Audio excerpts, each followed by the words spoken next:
before the recording started, this is another irregularly scheduled meeting of public facilities. That's extended already doing that at reverb.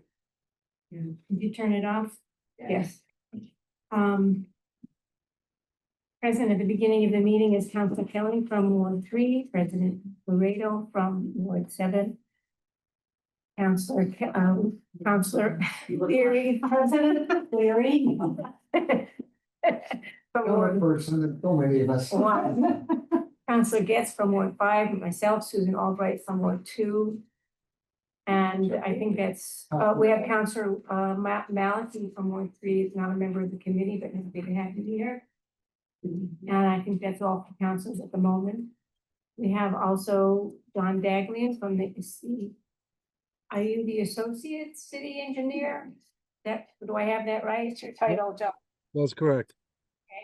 And we have Andrew Lee, who is in the law department and probably has a title that I didn't say. Associate solicitor, city solicitor. Does that sound right?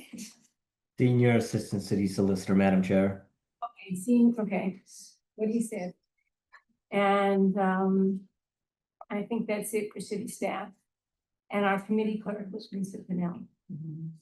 So when we last were here, the petitioner was going away to decide what she was going to do next. We left the public hearing open. And so the petitioner has come back to us with some plans which have been reviewed by the city. So why don't we start with you? Okay, all right. Ms. Harper. I'm Betsy Harper, the petitioner, for anybody who doesn't know me. And I'm joined here by Mike Cosmo, who is my civil engineer, and Dory Hernandez, who is my contractor.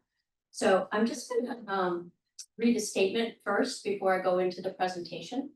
Just so that it's clear, because the presentation sometimes, you get to, it's not, you get to the end and it's not as clear as they meant it to be. Betsy, before you go on, can I just read it into the record that what we're doing? Sure.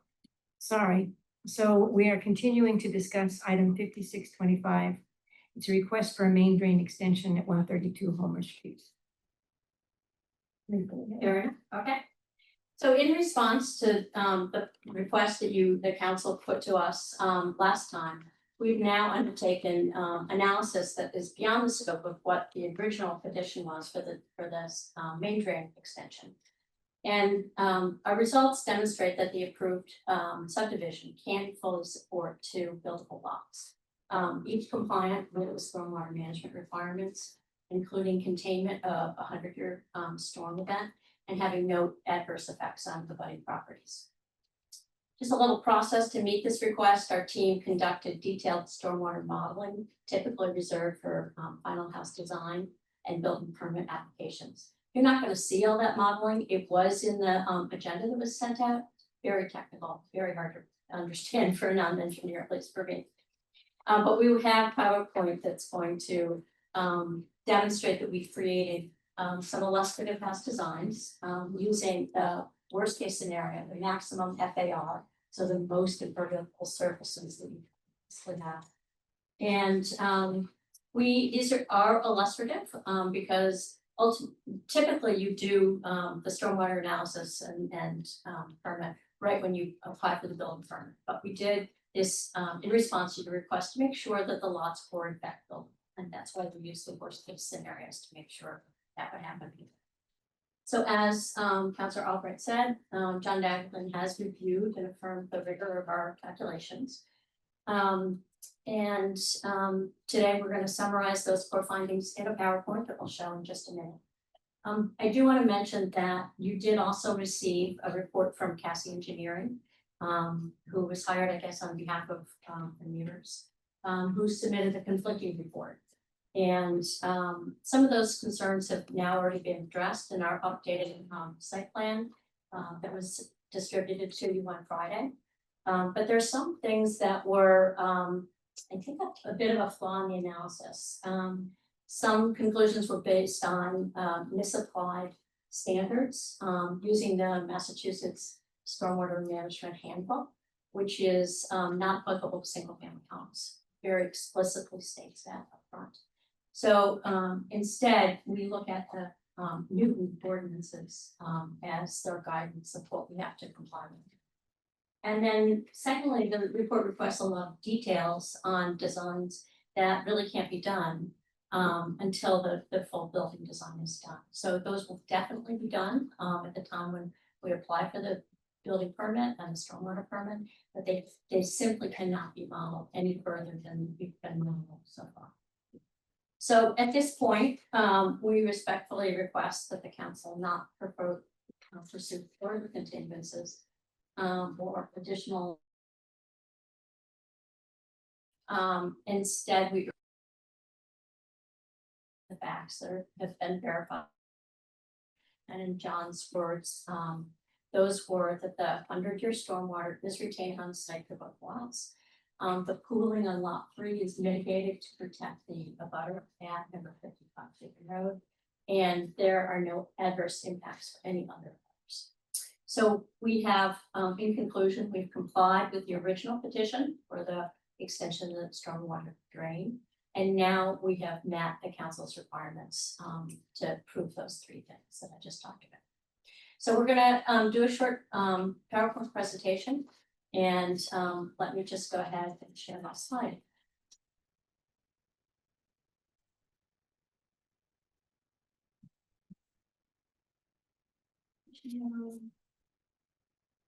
Okay. Everybody can see that, I assume. So actually, one of the things just to mention to you, these lots are now indicated as number 60 and 61 Chapin Road. They've been given designated road numbers. The proposed storm drain was that we looked at showed that there was excess capacity to absorb the runoff from the road and the sidewalk, which was really the first request into the drain, and that the watershed from the 14 lots could all be encapsulated in that same. There was enough capacity to contain all that water from the 14 houses that are along. In addition, there's excess capacity at the city's main drain, starting down at number 16 and 17. And then you asked even further than that, do we have capacity, going all the way to City Hall? And we demonstrated that we have all that. So the post stormwater cooling will decrease to a bit because of the water that's captured by that drain extension and patches. I just want to make sure that I have presentation. This didn't include. Okay, why is this not advancing? I have already. Okay. All right. We're going to have now Tibori take us through some of the specifics about the analysis that we did. So I'm going to turn it over to him. A lot of words on this slide.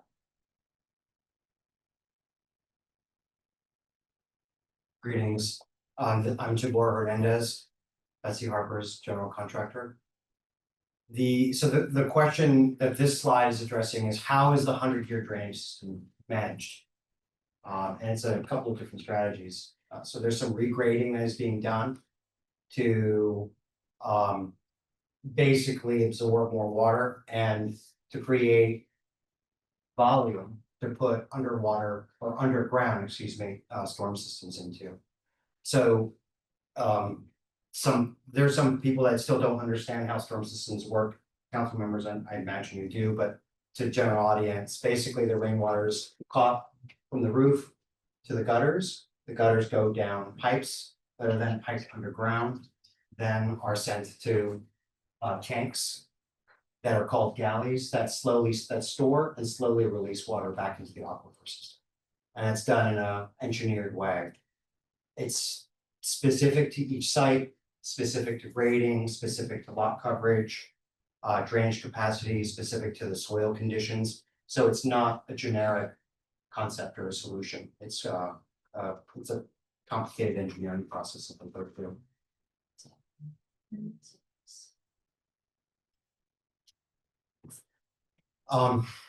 So after our last hearing, we went out and dug more test pits four in fact. And we located the test pits as closely to the proposed building schemes or where the storm systems might be, so that we could get as accurate information as we could. As it turned out, the water levels were a little lower than we had assumed. In some cases by, that wasn't a lot, it's like an inch or two. We clarified that it was a sandy soil, which is an excellent substrate for water filtration. And the it says here, results enabled illustrative design using standard leaching galleys. So what we mean by that is we did not, one of the questions was, will this storm system be some crazy thing that, you know, is unreasonable or expensive or whatever? And it's actually not. It's a very typical galley system that's used for all new construction, so nothing above the norm. The design also, the new revised drawing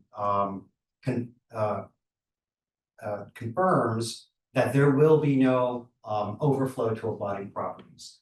That I think was what the main thrust of the concern from the community is, you know, will these lots continue to overflow onto abutting properties? And the answer is no.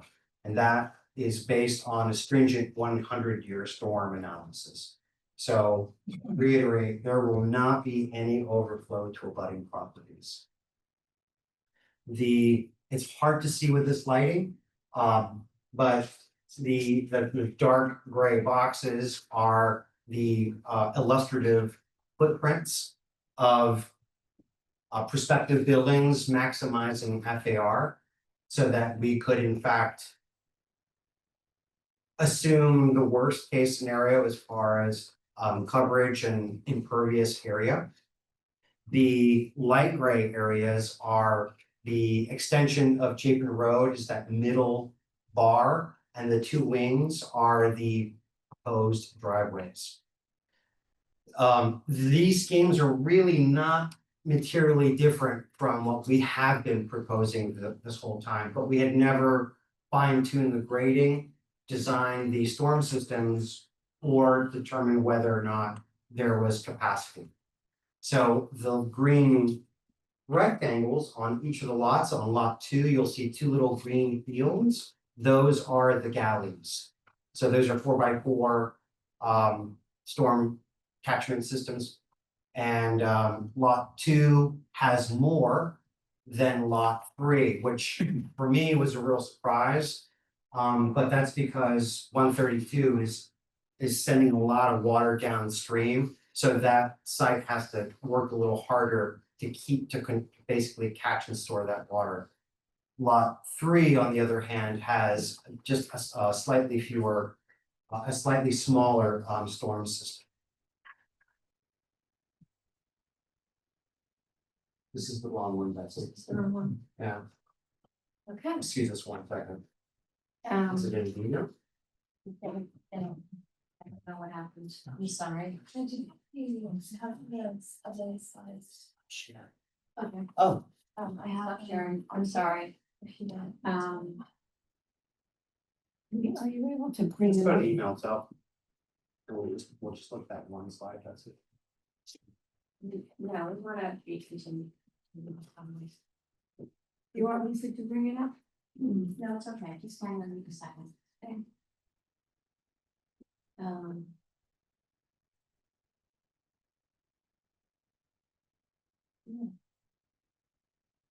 Oh, I see we've been joined by Councillor Gentile from Ward 4 as well. I don't know what happened.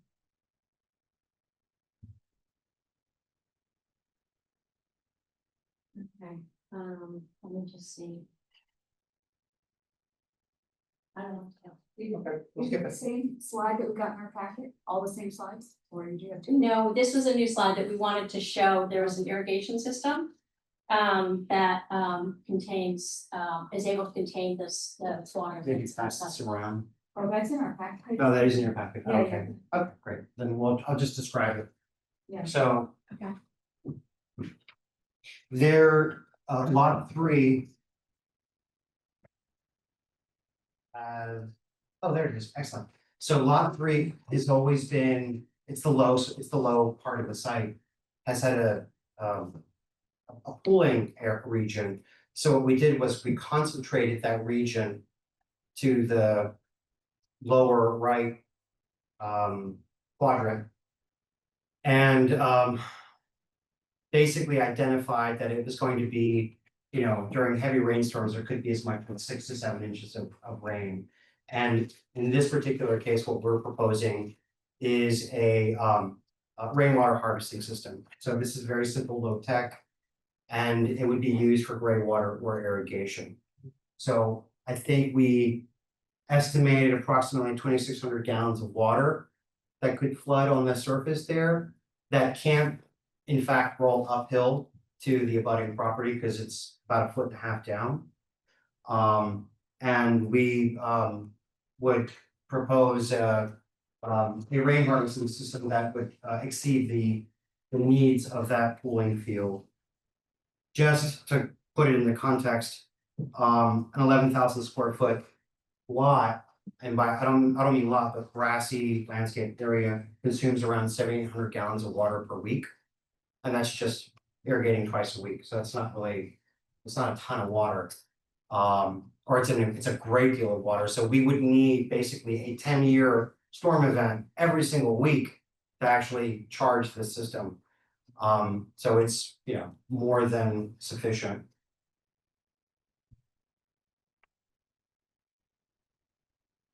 This is stop sharing. Okay, we can go back to this one here. We can't see the slide presentation, by the way. You didn't see that? No. Oh, All right, this one. You go back to, No, do we hit the share button or you do? she's. Oh, okay.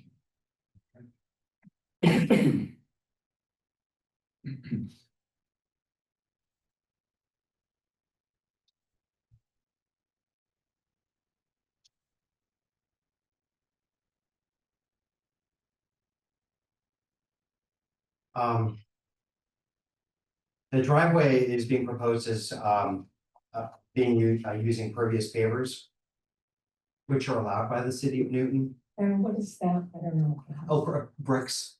Ah. Yeah, so rather than doing asphalt, right, which is just gonna create a lot of runoff, we would propose to do bricks to absorb more of the water. Gravel trenches would be built at the edges, and the driveways would be sloped to those trenches. These will incorporate plantings that are specifically effective in separating oil and water runoff. And owners' O&M plan would be designed to ensure that the pavers stay clear and. Oops. went to the next page. Yeah, clear and in effect, and can continue to provide effective infiltration.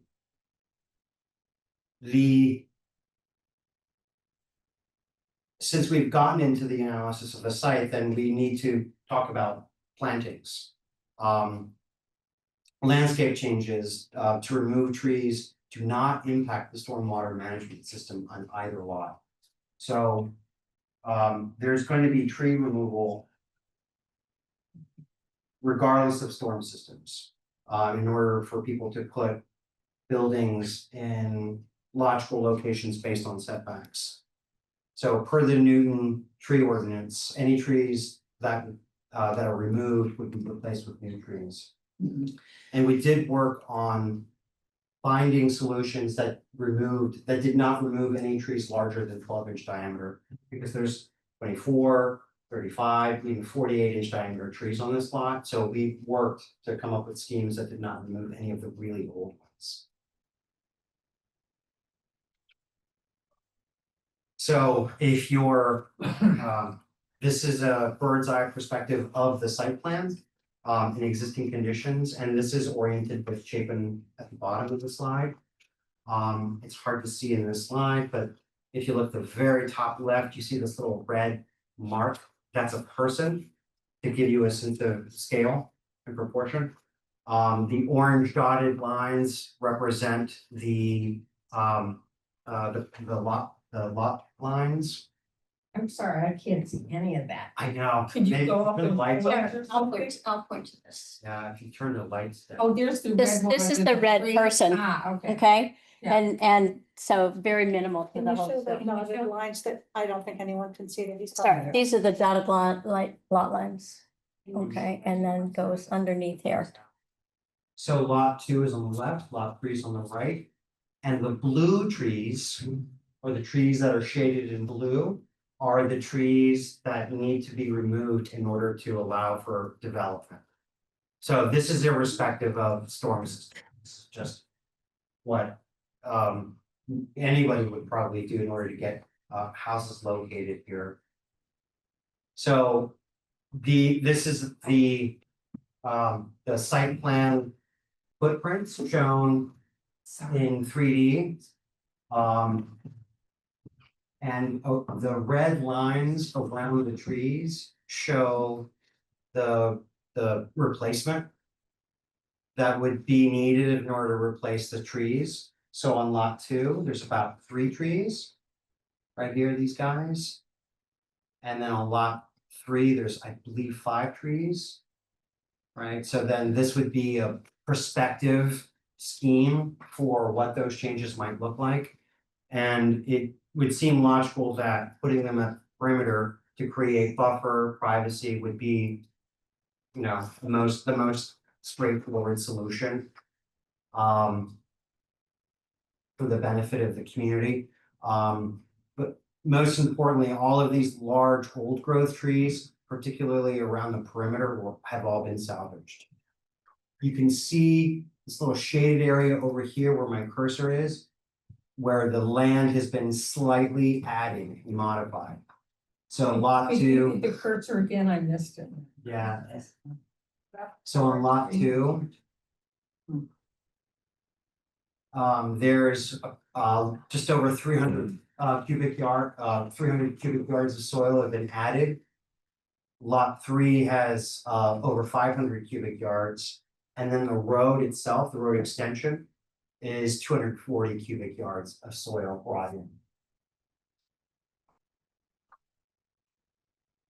So this is taken from the opposite side with Chapin Road top of the slide, so we're kind of rotating the camera around.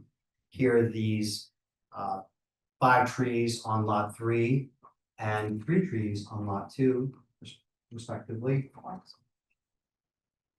And then this is what that potential replacement might look like. So it's important to clarify that this is not the landscape scheme, but there are some trees that would need to be removed and replaced in caliper. And this is a potential outcome and scheme of what that might look like. One of the concerns was, that there might be a lot of clear cutting, that the site was going to be barren, and we just wanted to show that we are preserving the bulk of landscaping, and that the soil and topographic adjustments, now I'm going to just kind of go back and forth a few times, you can see are very, very subtle. There's not any like massive hills or mounding or anything of that nature that are dramatic changes to the landscape.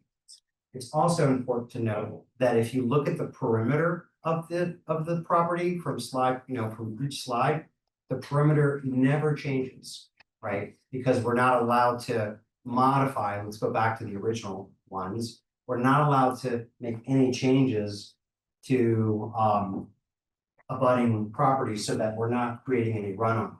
In fact, what we end up doing on this lot 3 is creating more of a depression near the house to collect that water and then harvest that water for gray water and irrigation purposes. And I believe Betsy. Okay, And and with you. we're gonna turn it over to Mike, who's gonna then just talk about some of the concerns that were raised by the Cassie Engineering report.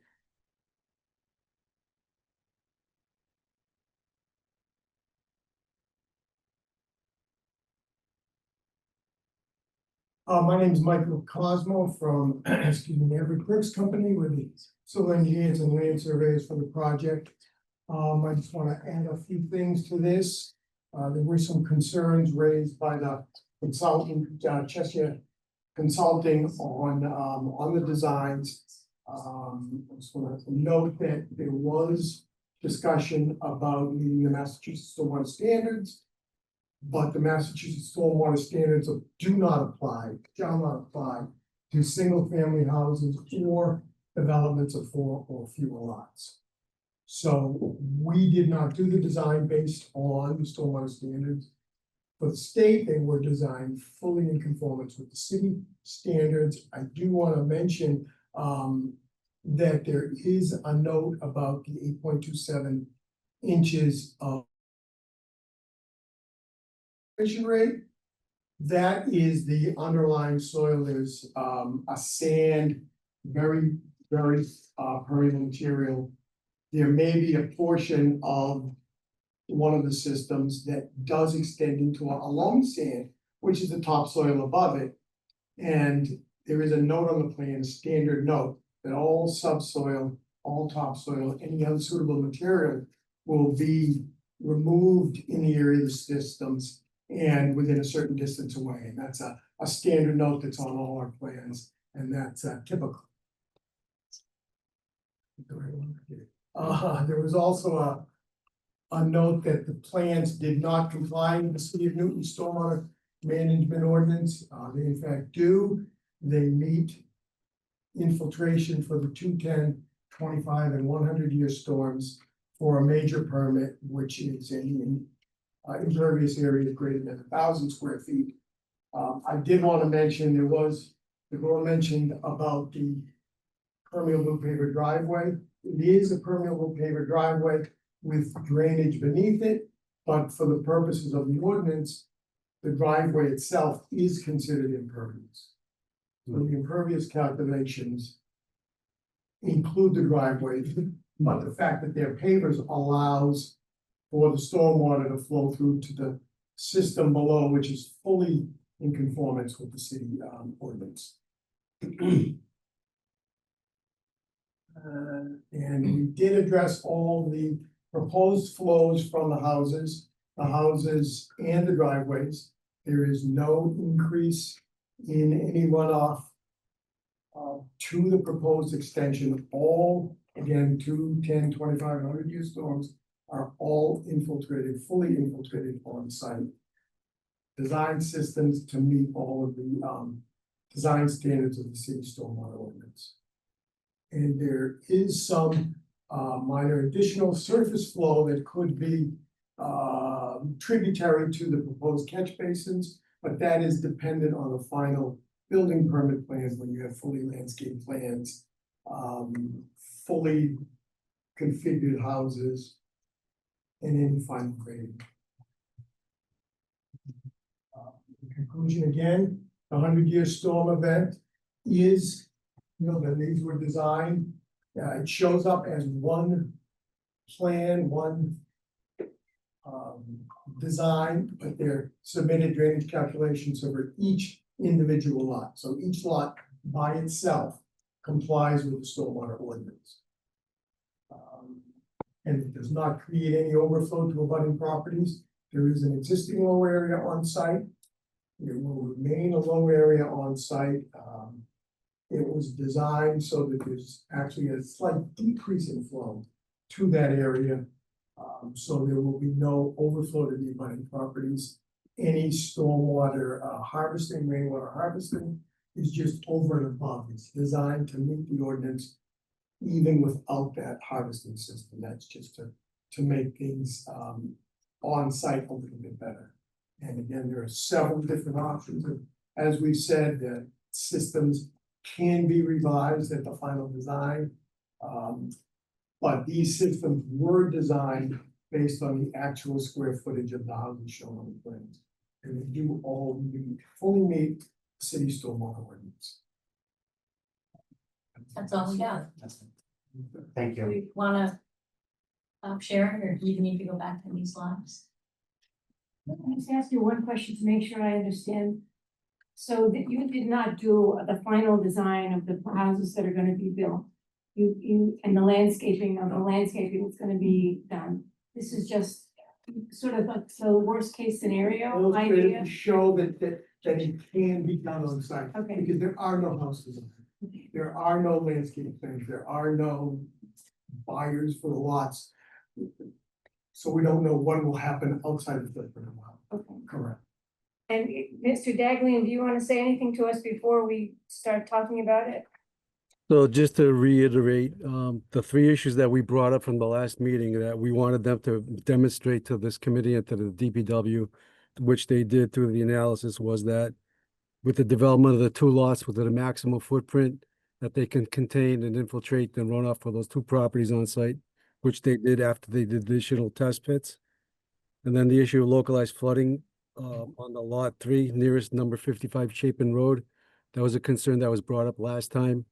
And when Mr. Cosmo and I spoke, they indicated that they were gonna put a rain harvesting system in there so that whatever water is collected is gonna be reused for landscaping or gray water. Finally, the slight impact of increase in surface runoff to Chapin Road, we knew that from the get-go, from the Board of Survey review, because the high groundwater in that local area, they couldn't infiltrate it. But we did ask them to do a phosphorus control so they could meet the stormwater regulations. And in concert with that, they're providing the overflow connections for the 14 homes that could tie in their sump pumps in that alignment. And then we did get confirmation from the Director of Utilities, there is no capacity issue in the drain line that this is going to be connecting to, and also the culvert, the Hammond Pond culvert. And additionally, one last thing is that each one of these lots is going to go with one more review when they submit for a site plan and building permit. So the city will have another bite at the apple of looking at the detailed drainage calculations one more time with the operations and maintenance plan for each lot developed separately. Those O&M plans will be recorded at the registry so that whoever purchased the house in the future knows they're obligated to meet the requirements of maintenance, cleaning, and reporting to the city on an annual basis. Thank you. And Mr. Lee, do you have any words of wisdom before we start discussing? Thank you, Madam Chair. I just wanted to remind the committee the standard under which they're operating, which is the city may lay out main drains in public ways as they judge necessary for the public convenience or the public health. So just to be clear, the city council may lay out drains. They have the ability to do so, but they're afforded considerable discretion. So the committee sitting here tonight has considerable discretion in either granting the request or denying it. Okay. Thank you. Mr. Daglian, did you just raise your hand? Yeah, I forgot to add one more comment. I did find out from the commissioner today that next construction season, Chapin Road will have a maintenance overlay. So 1.5 inches of new asphalt will be in the entire alignment, curb to curb. So there'll be a brand new road at the end of next year. Okay. So now I think you were the first. So I just want to understand a little bit better. The proposed system strikes me as a layperson, it's fairly complicated. Maybe it's not, but it does strike me as complicated. And what assurance are we gonna have that it's maintained properly? Drainage systems? Yeah. They're standard, typical concrete leaching valley systems that we use on virtually all of the site plans, drainage plans that we submit to Newton and the other towns. It's a very straightforward drainage system, and as Mr. Daglian mentioned, there will be an operations and maintenance plan that has to be recorded at the registry. There'll be required inspection forms that will then have to be submitted to the city engineering division for their records and review. Mr. Daglian, do these forms actually get submitted and reviewed on a yearly basis? Yes, when they first apply for the site plan and building permit, they submit an own operations and maintenance plan. It talks about cleaning the gutters, sweeping of the driveways, maintaining the driveways, the infiltration systems, cleaning of those infiltration systems. They have to keep a record in the log of when they did that, what company was hired to do that. And they also do a schematic design so that when that O&M plan is recorded at the registry and when ownership changes from hand to hand, the new homeowners will know exactly, oh, I have 5 infiltration units in the back and I have 2 in the front, or whatever the number is. I don't think that was quite my question. There sounds like there's supposed to be an annual certification and review. And so my question is there anyone in engineering or inspectional services who oversees that process? And Yes, that dues was submitted. it's actually the utilities division. Eric Hires, who's the stormwater maintenance person, gets those annual reports, and he has to report to the DEP for those.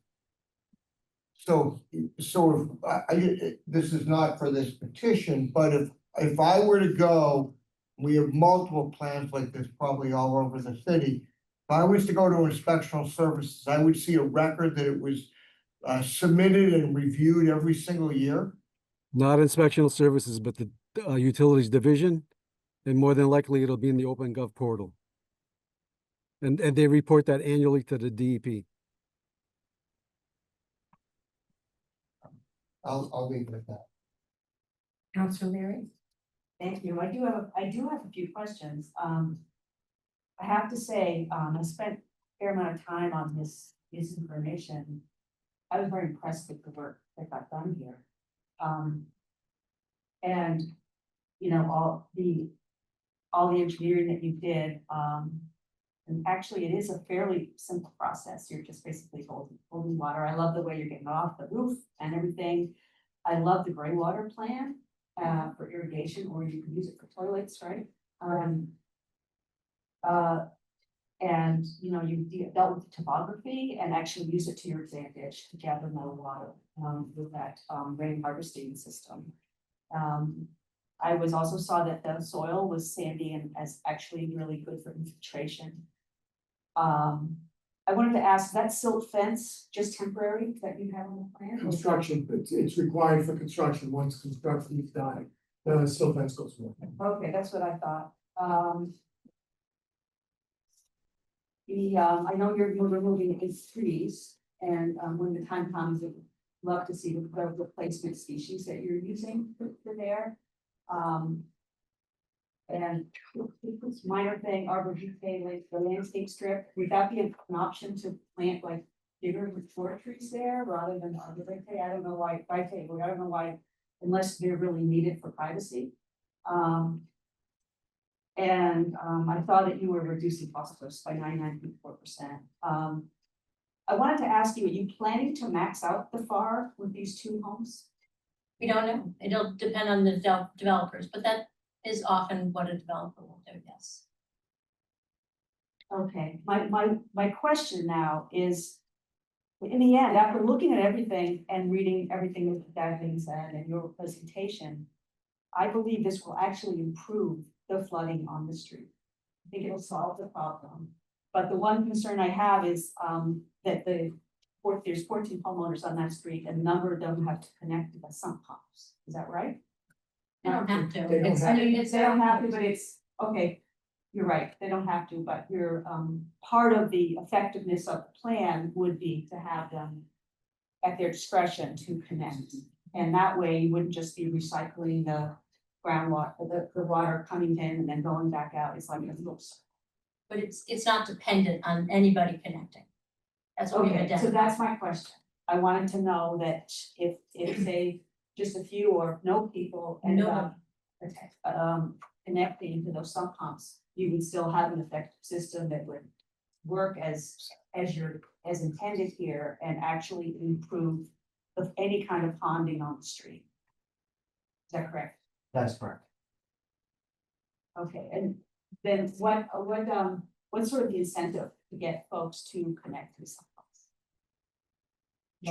John has answered that question, where they would hire a civil engineer and come up with a drainage plan and dig up the front of their yard and basically connect the pipe to it. No, yeah, actually, that's not my question. My question is, what's their incentive to do so? The incentive is Why do that- they need to anyway? I mean, Some people have flooded basements. Some people are concerned about how much water is on the road. So to the extent, a lot of those houses are dumping water onto the road. To the extent that they want to, eliminate some of that water that's on the road.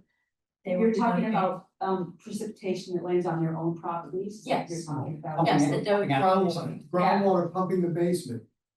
If it pumps to the surface, it will eventually get to the road.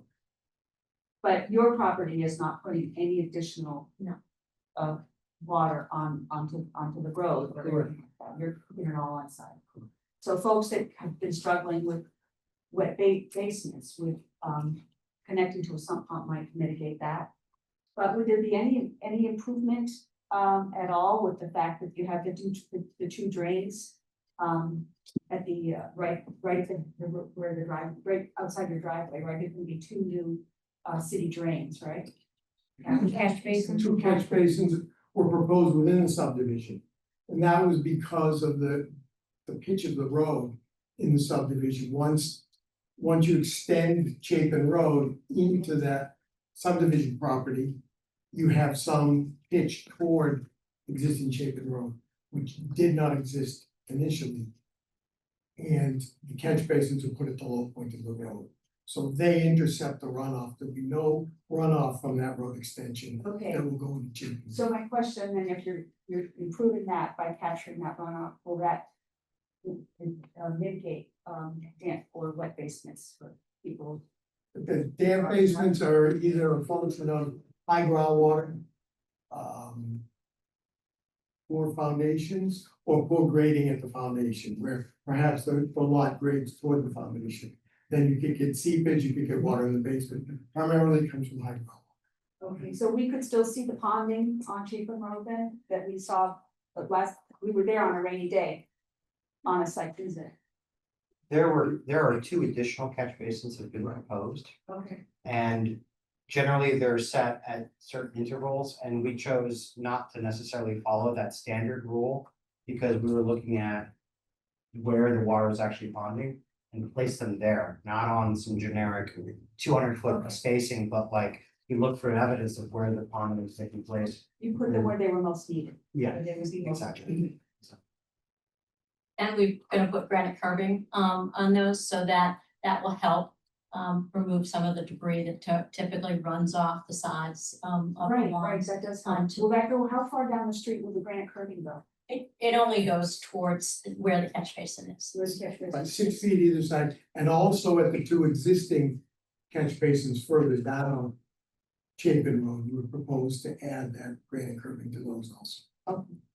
Okay, those are my questions, thank you. Thank you for answering the question. And my question was, because a comment was made about the catch basins are not at a typical spacing that you would expect, and now we know the reason. You put it where the water is. Okay, thank you for that.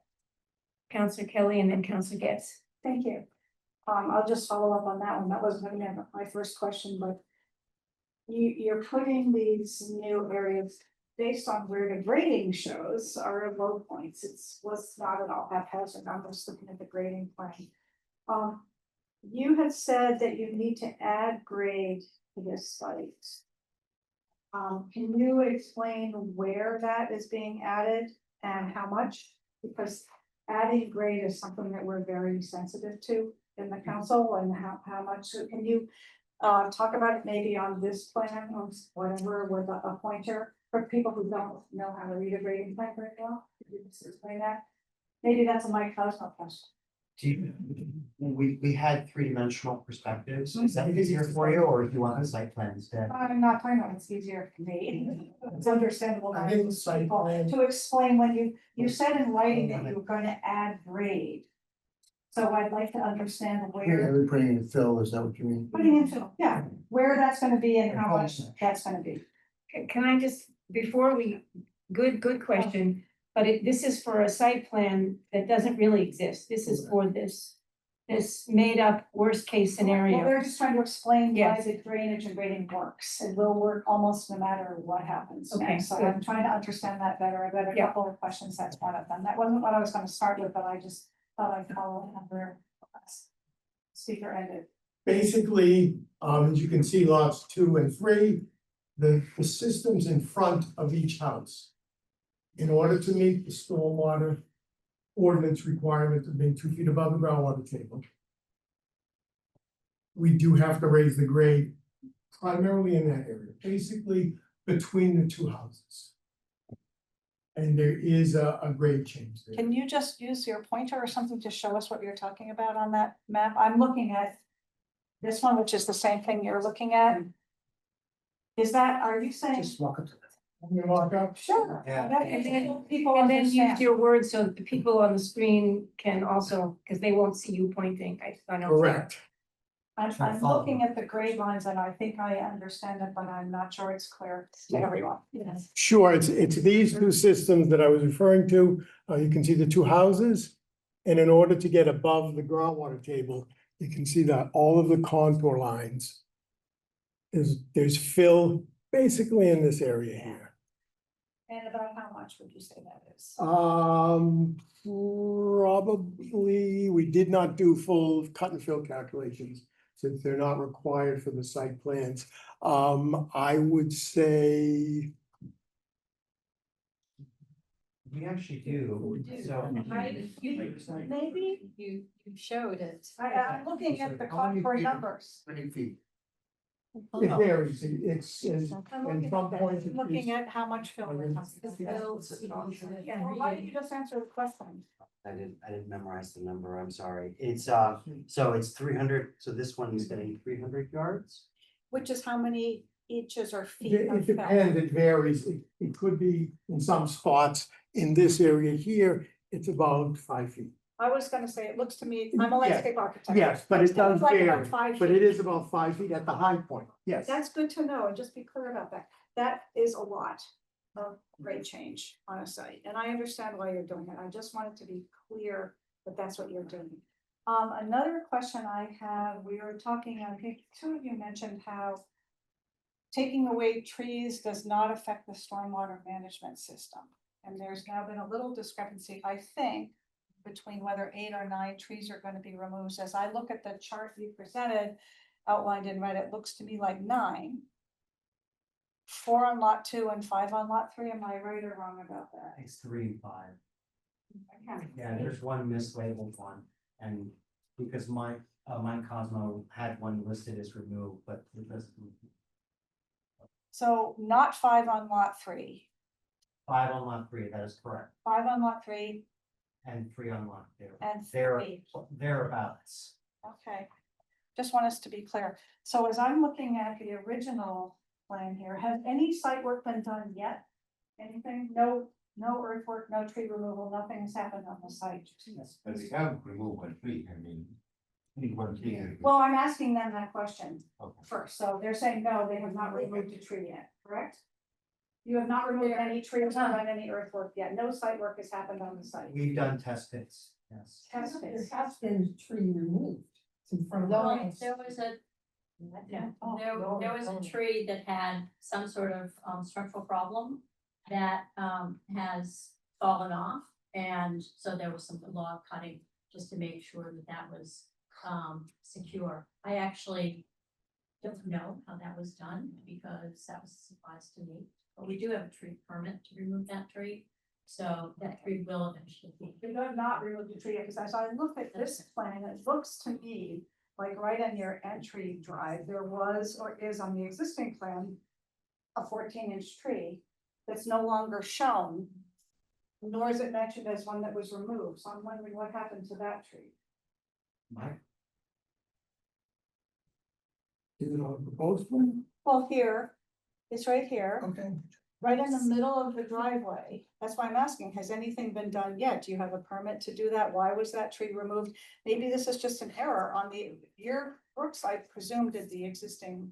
We did the Survey. topographic. So, yes. There's a tree there, a 14-inch tree. You're trying not to remove any trees of 12 inches or more. It looks like there's a tree right in the middle of this extension and driveway that's not there anymore, not listed as one of the ones that was removed. So I'm just curious about that tree. You're referring to the large healthy maple that was right in where the driveway was wanting to Well, go. that's what it looked like when I was on the site, but they're saying there was an unhealthy tree, and I don't know if it's the same one. I'm just wondering what happened to that tree. And it does appear to me, having been on the site looking at the plan, that there is a 14-inch tree that is no longer there, and I would like you guys to clear that up and verify what's really been done, and do you already have a permit to do that, and why was that removed, and answer that question. So if We have a arborist and a tree. A landscape company that has been contracted to remove a tree. So that we could do test pits, because we had to get excavators in. We were granted a tree permit to remove that tree, Oh, so you did remove a tree? and it sounds like it was removed. Betsy and I have been on site a little while. Okay. So they may have done that unbeknownst to us. You didn't know the tree was, but the tree has been. But we had contracted to remove it, so we got it. Okay, so it has been removed. Well, I found that disturbing because. Okay, so I will certainly give you a chance to speak. Okay. Okay, so that was, one of my questions was about the total number of trees, because we've heard different numbers, you've clarified. This was wrong, it's fewer than was stated earlier, this tree has been removed. The other question I had was about the brick pervious paving. One of you said it is now pervious, and the other said it is impervious. Technically, no, didn't somebody just say, didn't I Mike? said for the purposes of the drainage calculations Yes, and the stormwater ordinance, we consider that area yes, impervious. But the city does allow the permeable pavers and the area Yeah. beneath it to be used. So as that's drainage. the nature of my confusion, and I suspect other people, if I'm confused again, I'm a landscape architect and a site planner, if I hear two different terms about the same material. I understand that brick pavers are more pervious than asphalt. I think we all understand that. So what I'm wondering about here is, how is it set? What is the subbase? What's between the joints? What makes it be pervious? Like, how is this going to be a pervious surface? And all that would be in the, again, that's at the building permit stage. where So you we don't know if can- it's really gonna be pervious. This is. Okay. And Mr. Kelly, this is a plan that it's never been filed as a building These are permit. the changes they've made for us to agree that the drainage is now acceptable. Yeah. These are the terms that I know from my profession to ask questions about trees, materials. I just want to know that they're gonna talk about making these changes, but now the changes are not necessarily set in stone, and as President Laredo asked, it's unclear in a way, how they're gonna get built and who follows up on it. So I just wanna raise these issues. Okay, but just as long as we are all cognizant of the fact that this is not the final plan, when the final plan is written, Correct. they will have to go back to Mr. Yep. Daglian and get it all But reapproved. we would need to be approving it at this point, based on this information. So that, these are just why I'm asking these questions, and that's really, they're very particular. You know, they were just about grading and trees and material, but I did want to have that answered. I will say something positive, though. I was happy to see, which isn't on the plan we looked at, but is in the packet, that new rainwater harvesting area, and now that area where the ducks swim when it's been raining is a really good idea, and I'm happy to see that you added that, because that makes a lot of sense in that corner. I did mention that in my comment. You did, Yes. but I'm mentioning it now, because it sounded like I was being so negative about things, but I think that's a good addition. But to be sure, I understand the question that you asked about pervious, impervious. I think I heard what you said. Tell me if I'm messed up. Was that you put pavers into the plan, but you counted the driveway as impervious in your calculations for water. Correct. So even though you made them pervious, made a driveway that's pervious, you counted it as impervious for your calculation. Because we had to design the system beneath it to meet that area. For the flow onto the driveway, we needed an actual number, and the impervious area is added to the total impervious area on site, which adds and kicks it higher, I Are think. you in this actually case. building this driveway, or is this still paper plans? Oh, it's all paid. You're not. It's not, nothing is being built Okay. on these plans other than the roadway extension. That's the. Well, that's only what I thing- meant, on that roadway. The extension. roadway extension itself is totally asphalt Oh, pervious. It's okay. only the driveways. Oh, The extension itself will meet all of the city standards for pavement depth and things like that. So that's totally impervious. okay. Just to recap, we wanted to imagine some mean developer buys this and does asphalt driveways. We planned the storm system for that. But it would be ideal if pavers were installed for aesthetics, for storm management, etc. Oh, thank you, sorry. Council gets and then back to. I wanna circle up and actually ask the, John Daglian about specifically, the idea that we are trying to promote filtration, infiltration, and recharge of groundwater and limit additional stormwater flow into the city's drain system. Why is this being permitted? I'm just a little concerned that and I know that it's, there is new construction down by Quinn that allowed for this main drain extension. But I'm very concerned about us sort of turfing the water downstream and not really actually doing what the ordinance is requiring of us.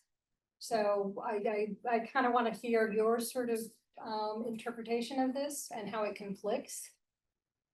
Can we remove that site plan? Can you stop sharing for a minute? Sure. Yeah, thank you for putting that back up. Actually, it does not conflict because the two lots, after further testing, demonstrated that they could collect and infiltrate the 100-year storm for the development for the two parcels. The issue is for the roadway of that 40-foot section of road that they're going to be building. So they're collecting that water, they're treating it for phosphorus reduction, and then they're having an overflow connection to the drain line that they're installing at their cost. So, I mean, if you look at the stormwater regulations, it says to the maximum practical extent for the site. So they are meeting that to the spirit of the law, as far as I'm concerned. And the Board of Survey, in their wisdom, looked at all the analysis, and they knew that there was going to be an overflow connection required for the development of the roadway and the subdivision, and they made that a condition of the approval, and that's why we're here today.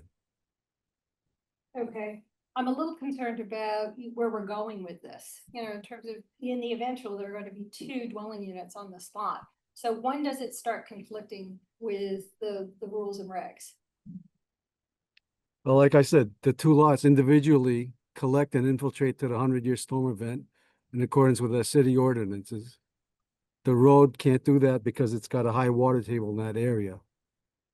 So it's the best practical extent they're treating it for phosphorus reduction, and they're having the overflow connection to the drain line that's going to be installed. And the manipulation of grade on the lot in order to make it, buildable. Well, that's done every day. I mean, we got by right permits that do grading on site. They have special permits that do grading on site to make things work. So this is nothing irregular. It's not black magic. It's something that the developer is allowed to do. Okay, and there was one provision in the memo specifically talking about stubbing in a drain for the basements. And there are no basements in these proposals. I just sort of, even in the speculative sort of build out, in terms of what the developer proposed.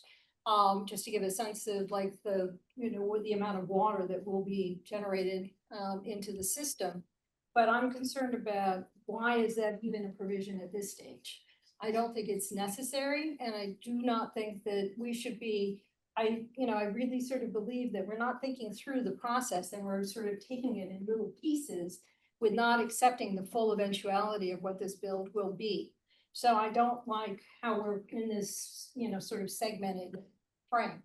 It's like So this narrow scope, and then you just, at each moment or at each intersection, there's going to be a challenge, but I just sort of feel as if it's already greenlit all the way through.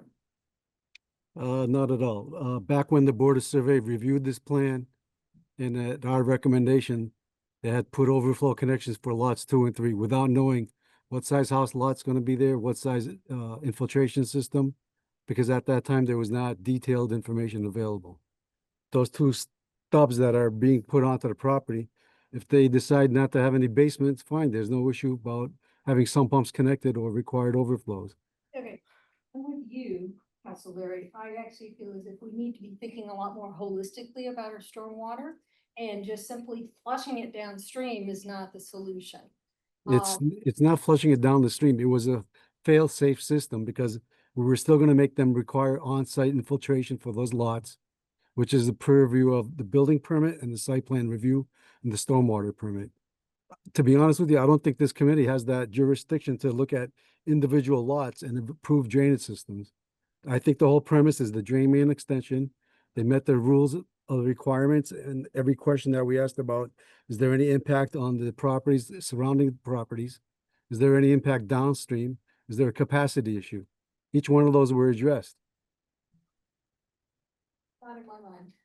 Okay, Can that's you my, be clear about Well, what, I just sort of feel as if, you know, the main drain extension is sort of, rather than doing what this ordinance is wanting us to do, it's actually sort of just pushing all that water downstream. And I don't think that that's appropriate, because Bolo's Pond is downstream, you know, and I sort of feel like what this, you know, regulation, the rules and regulations are asking us to do. But, you know, that's what I'm saying. So to your point, they always knew there weren't gonna be basements here. I feel like that was just sort of like a type of oversight in the report and just say, oh, sorry, we should take that out. There were never gonna be basements, right? There were never gonna be basements in these buildings. But that was just an error, I think. Then pick it out. Well, we don't even know, because it's being speculative right now. The stormwater is too high for basements. Correct. Madam Chair. yes, I Councilor. certainly want to hear from Mr. Murphy and the others. I Yes. do have I want to follow up on this bill issue. You are aware presumably that if, and I presume this is the way the law is interpreted, Mr. Lee, that any measurement of the 36-foot height maximum would be from the original grade, Absolutely, not the fill. absolutely. That is understood. That's why there will not be basements.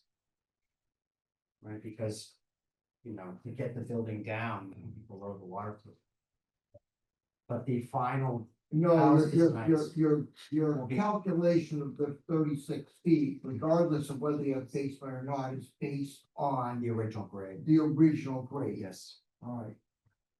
With that, so I'm glad that's understood. I am concerned about the fact that you're putting in 5+ feet of fill in various areas to make this work. That, we've been dealing with fill issues and land use now for years and finding that very difficult to deal with when it comes to water flow and all that. So when you say 5 feet, is that some places? Is that most places? Some places, it's the highest. More than 5 feet ever? 5.2, I don't know, exactly, 5 feet. It's, So you're gonna put, basically what you're saying is you're gonna put in enough fill to make the water, so you think, so that the water flows a certain way on the site. Is that the the theory? intent of the fill is to be able to get the systems above the groundwater table, that's the. Because the system, System, because you can't put the system in unless you put in 4 or 5 feet of fill. right, you can alter the system, instead of having full systems, you go to shallower systems with a larger footprint. Cut down on the fill, that could be something, again, at the final site plan, building permit stage. And This is what more is, of a what's the worst case. comparison of the topography of these two lots with all the fill compared to their neighbors? Are they gonna be above them? Oh, no, no. I'm just asking, I don't know. Depends on which neighbors. Yeah, my understanding is this bill is strictly for the storm water issues. It doesn't, we were concerned with a lot of the increase in fill in terms of bringing the height of the actual house way up high. Right. Which what happened on Clinton Street. In this case, my understanding is the fill is away from the houses. You're not building any of the houses up. Up to the house, and again, To the side. the house Up to the won't go side. up because, as you pointed out, the existing proposed average grade. So it would be based on the lower elevation. I really wanna hear from others, so thank you. Yeah, so before, Councilor, do you want, I just had one more comment regarding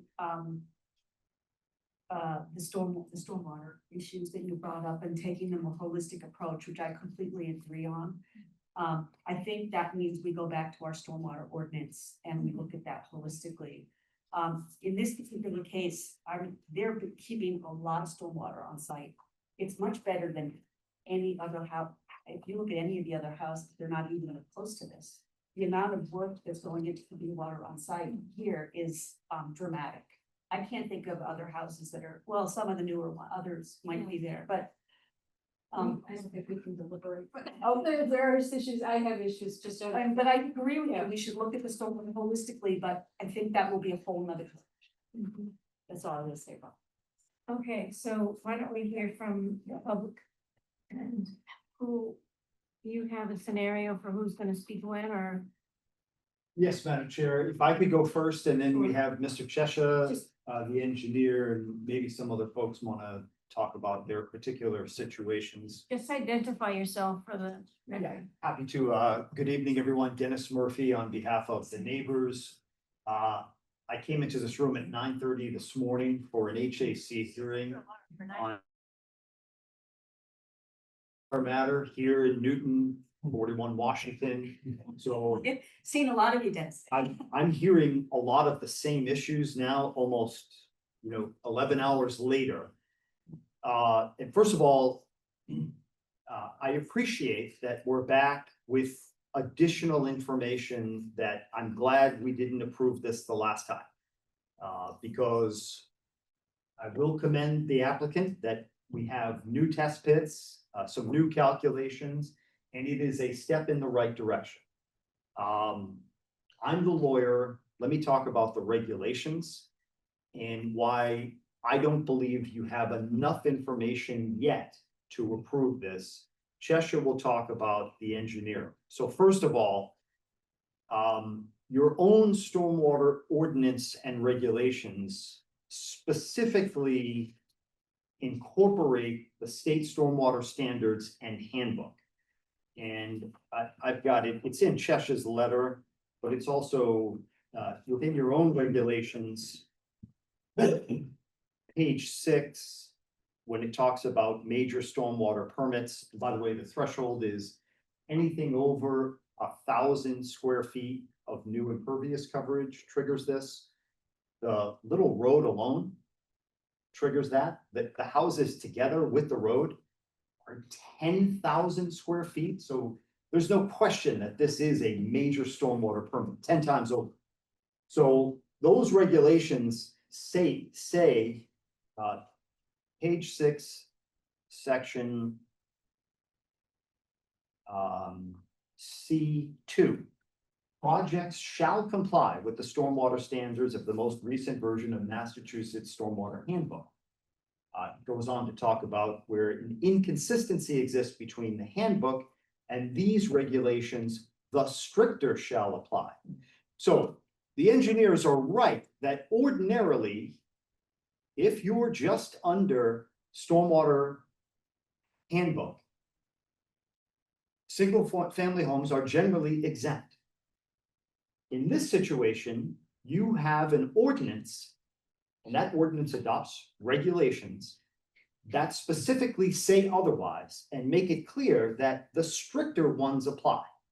And so my read of that as a lawyer and how I've advised my own engineer, our own engineer, is that the stormwater standards apply. And he'll explain the particulars, but I'll just give a for instance. We heard a lot of discussion about impervious pavement. Impervious pavement is an interesting hybrid. And I think that what we don't realize is that it's only allowed under the standards to infiltrate a 2-year storm.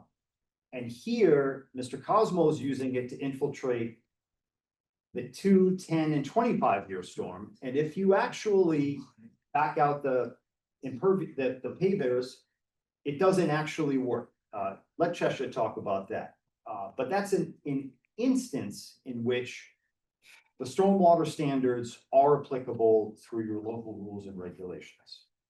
So the other point I wanted to emphasize, and I feel like we did make some progress on new information, but I feel like we backslid a little bit from where we got to last time. I want to be really super clear about what we're doing on the site. So if the floor is the existing grade of the site, the stormwater infrastructure is going to be, say, at my knees. And the fill is going to come up to the chair or maybe my chest. So you think of things that are below the ground. The things that will be below the ground are gonna be above the current grade. And the fill is entirely necessary to create that separation. So I think that's something that is probably not typical in many sites where there are fill. Sometimes you do need to add to get to the number, but this is one where without the fill, you're not even at grade, you're above the grade. So I thought that's worth emphasizing. The things in particular that Cheshire talks about that are missing come out of the requirements of the major stormwater permit. So first of all, things like a watershed plan, very hard to analyze as an engineer without that. And the other, the last point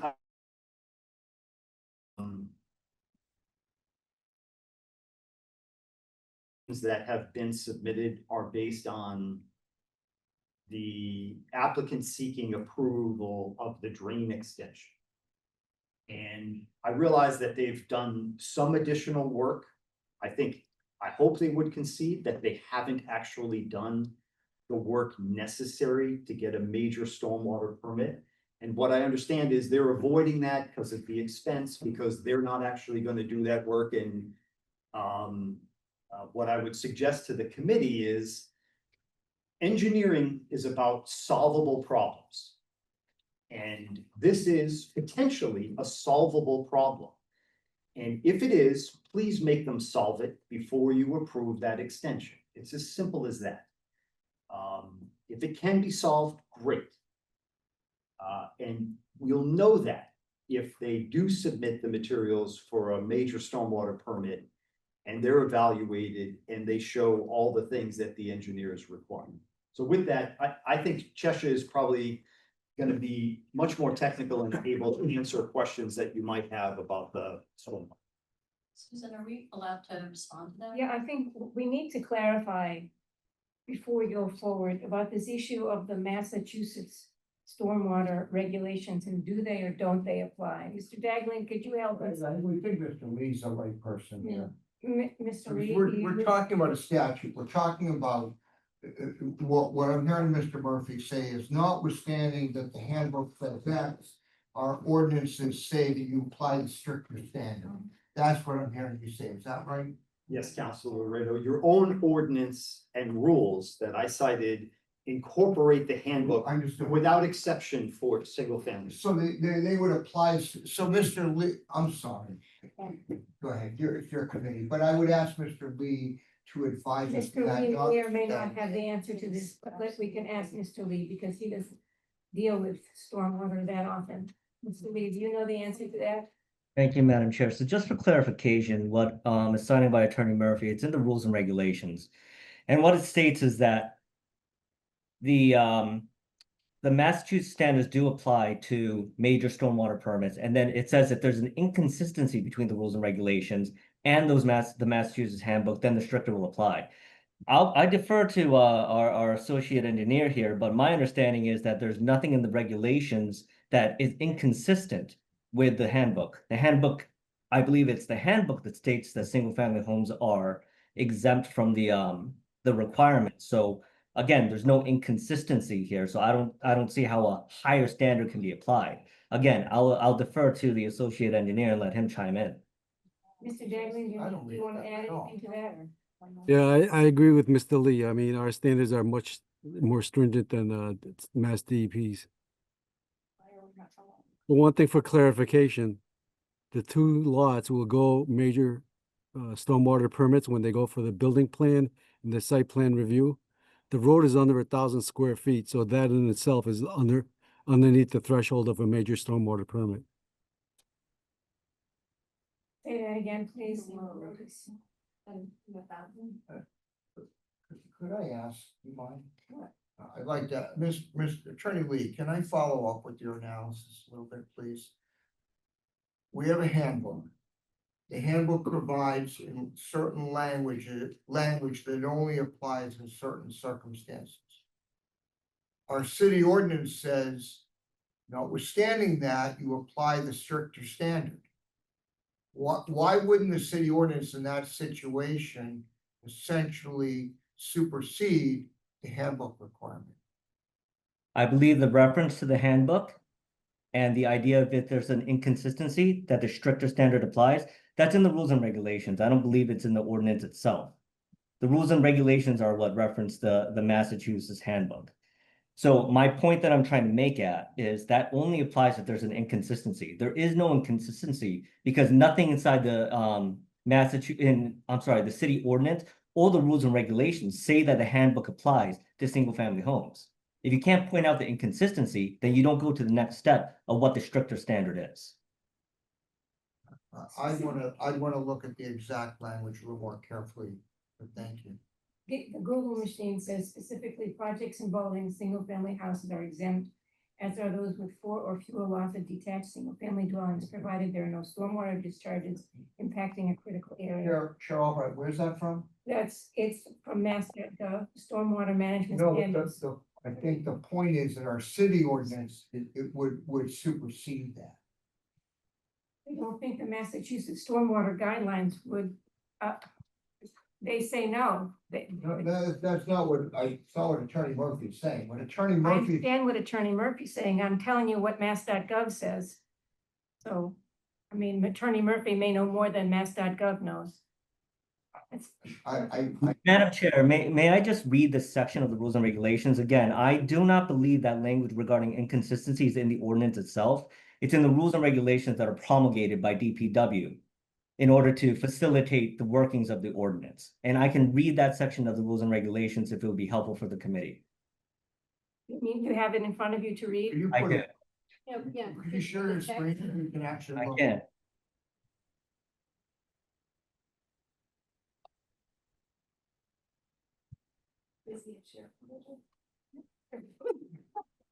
Lisa. Okay.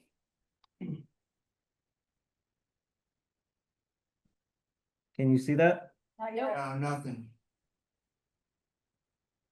There it is. We see it now. Okay.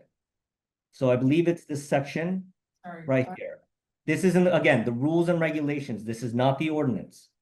Projects shall comply with the stormwater standards of the most recent version of the Mass Stormwater Management Handbook and the City of Newton General Construction Detail Book and Streets Design Guide. Where an inconsistency exists between the handbook and these regulations, the stricter shall apply. The only point I was emphasizing, President Laredo, is that from my reading, I'm happy to look at it more closely. There's no inconsistency. So because there's no inconsistency, we don't go to that next section of the stricter shall apply. I understand the read. I really want to think about the statutory analysis a little more. I understand what you're saying, Attorney Lee, that there's not your position is there's no real inconsistency. Because Correct. the stormwater regulations say one thing. The question is how you interpret an inconsistency in these circumstances. But I'll defer. Thanks. Okay. Attorney Murphy, do you want Mr. Chessier to speak now? Yes, please. He's the authority on stormwater Okay. among engineers. Is he is he? John, you're up. Then you. John Chessier? All right, what am I there? And Jordan. Try it one more time. This time. Here we go. Pick up. Can you hear me now? Now it's done.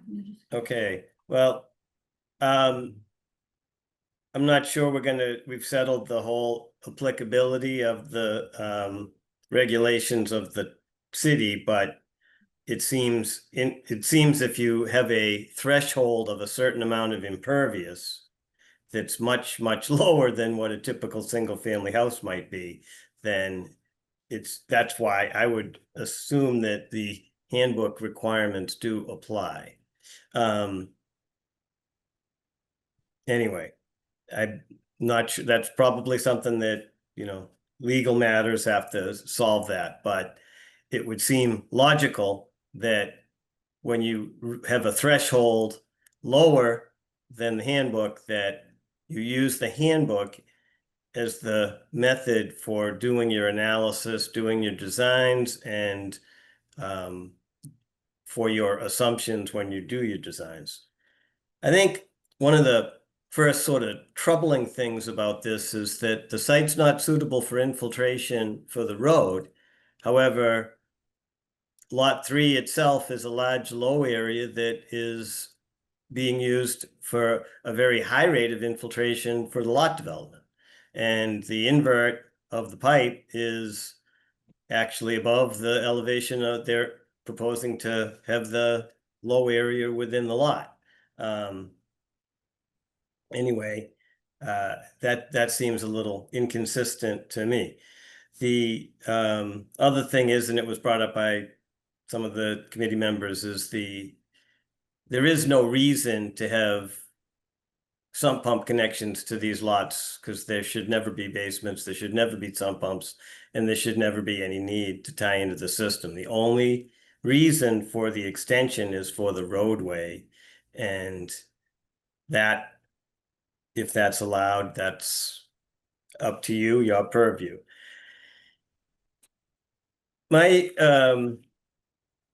Much of my letter relates to specific requirements relative to design. I want to talk about that a little bit. So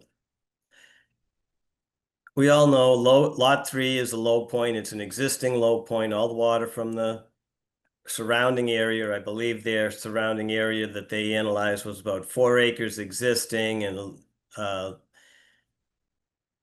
like 3 1/4 proposed, because some of the water goes from the roof into subsurface systems, so they deducted a little area, but it's a pretty good sized area that goes to this low area. And the claim is that it's going to infiltrate, and it's not, and it was said at the meeting, and it's not going to go over any abutting property. But when you look at the plan and you look at their elevations and their calculations, it actually does go into the abutter. I'm looking at to the east. So the easterly abutter, the 130 contour, where they say it floods to 130.53 in a 100-year storm, that's well within the abutter on the other side. Their calculations also say that it floods in the existing conditions, and the difference between existing and proposed is 1/4 of an inch. So that's a pretty margin of error. Original test pits, as listed in this letter, were about 22 to 32 inches below the surface. They're actually excavating to create this low area below what it is today. They're excavating around the perimeter, and they're excavating it lower. They're making a low point about 128.5 right up against the side of the house. So I know these are conceptual, but the design of this is to have in a 100-year storm 2 feet of water against the side of the house. The bylaw, and I'm focusing on the lots now, the bylaw do not allow you to have the flooding within, or infiltration systems within 10 feet of the house.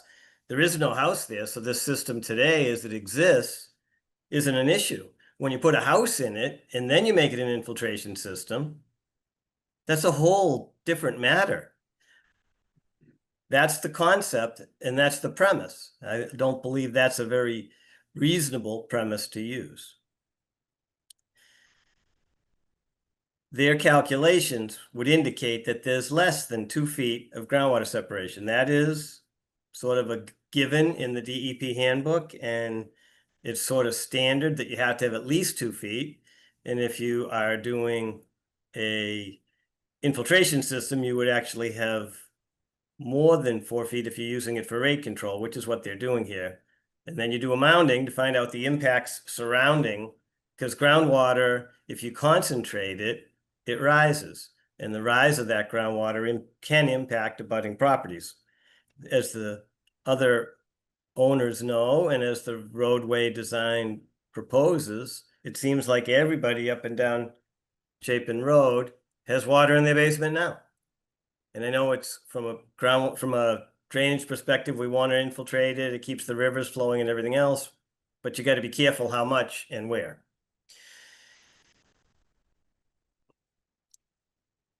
I know there's a screen here. Maybe you can skip over that. I'm not necessarily following the screen completely. Those are some of where the test pits were. Maybe we'll stick.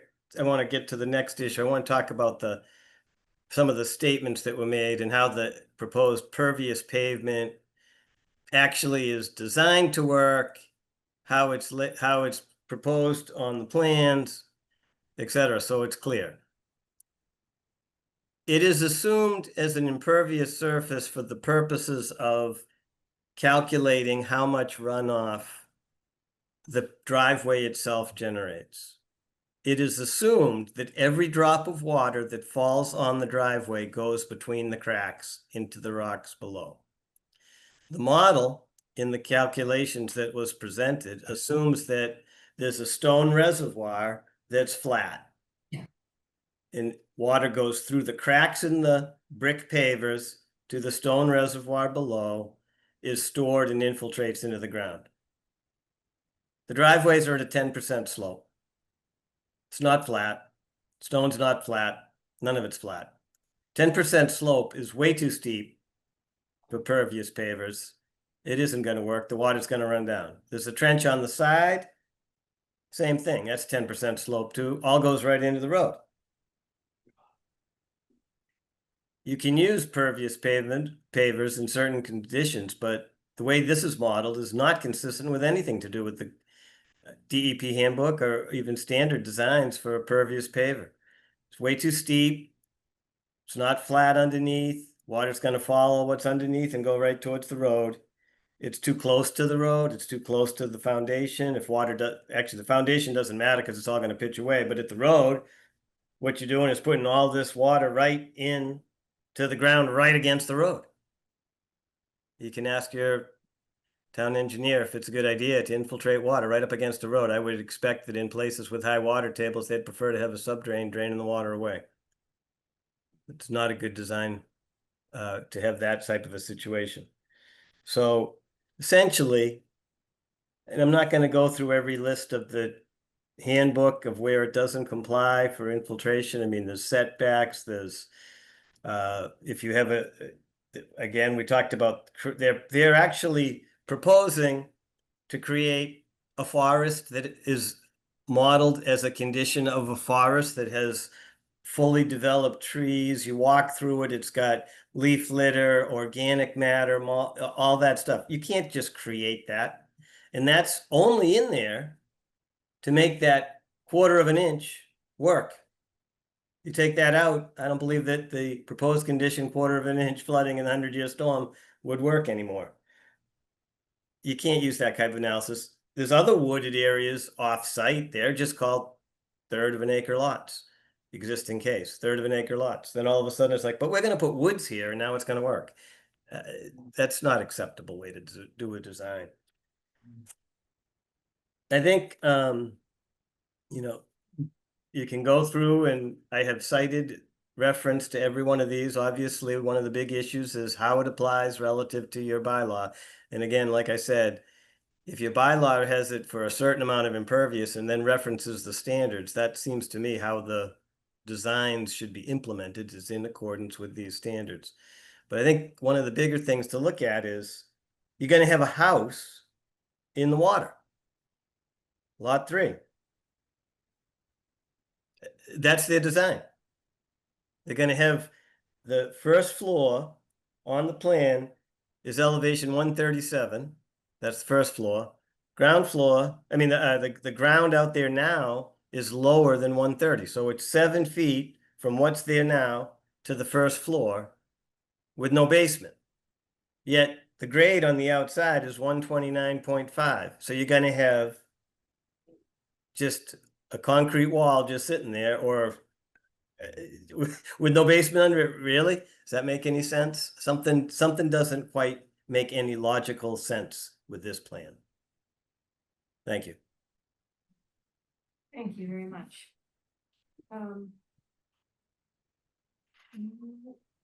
Before we go to the rest of the public, do you have any response to any of that?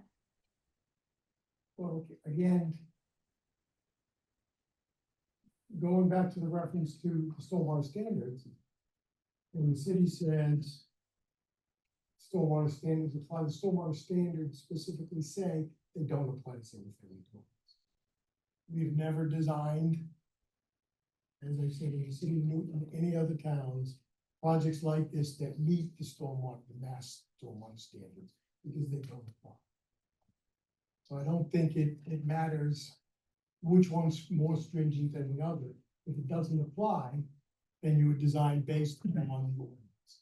There is an ordinance, there are regulations, there are design standards. So that should not be an issue. Because that's been designed as all of the other site plans we've done in the city for years and years have been designed. So the changes of policy, that's a different issue. Mr. Daglian, could you respond about that was of my concern was this 10-foot slope on the roadway, which 10% slope. Could you respond about that particular issue? The 10% was the reference for the driveways. So what could, as a possible alternative that they could do is install a trench drain with a directional grate so that the whatever does sheet off is collected in the trench drain and is get infiltrated into underneath the driveway. And then whatever does get through the joints of the pavers would seep through into the system below as designed. Keep in mind, this was just a tabletop exercise. It's not a final definitive site plan. They're gonna have to go through that one more process with ISD and engineering before they get the sign off for their major stormwater permits for those two separate lots. Yeah, so look, I understand that ordinarily this is essentially a tabletop exercise, they get final approvals, that's all good and fine. The problem I see here is that we have a fairly large group of homeowners who I think are understandably concerned that we don't just pass something on a tabletop exercise. City Hall deals with it internally, there's absolutely no involvement of a single neighbor, a single member of the public in the approval process, something gets approved and it's not right.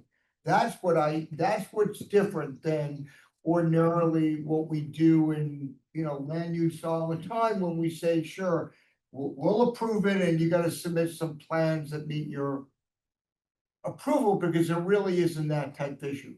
With that said, I want to hear from Attorney Murphy and is it Chazen? Yeah, excuse me, sir. What would meet your concerns? What designs would meet your concerns so that this petitioner could go ahead and develop? And if the answer is nothing, you should say that up front. Mr. Chesia, do you want to respond to that question? Just muted again. You're muted, sir. There you go. Okay, whoops. Yeah, we can hear you. Okay, the Zoom bounced out. I think that lot 3 is very problematic. Nobody wants to have a house in the water. I think it's a problem lot. It's a low spot, collects water from 4 acres around, and trying to put a house in there is a problem. I don't see a way around that. Could you get one of them? Maybe. I haven't looked at how to design it because that wasn't my task, and I don't know that the neighbors want to pay me to do that. But I would say the biggest issue really is the low area and putting a house right in it and having it surrounded by water when you have a storm. Okay. I'm set, I'm sorry. Okay. So, do you have any other? Or should we just say who wants to speak? Yes, I think, Madam Chair, it would be best if the folks who are on Chapin Road have specific concerns about their properties. Okay, should we start on this side of the room and come around? Anybody on this side want to, please just identify yourself. Sure, Raphael Bruckner, 51 Chapin Road. So a lot of the counselors mentioned that they were so pleased to see this irrigation pool and that this answered a lot of the questions, and the engineers for the petitioner had mentioned that this was essential to demonstrate that the sites can infiltrate 100% of a 100-year storm. I think our engineer already answered that that's like not true, but just as a common sense guy, is that even remotely plausible? No, it's a complete fantasy. When I've lived on Chapin Road 4 years, I've seen that lot 3 pond twice. When does it pond?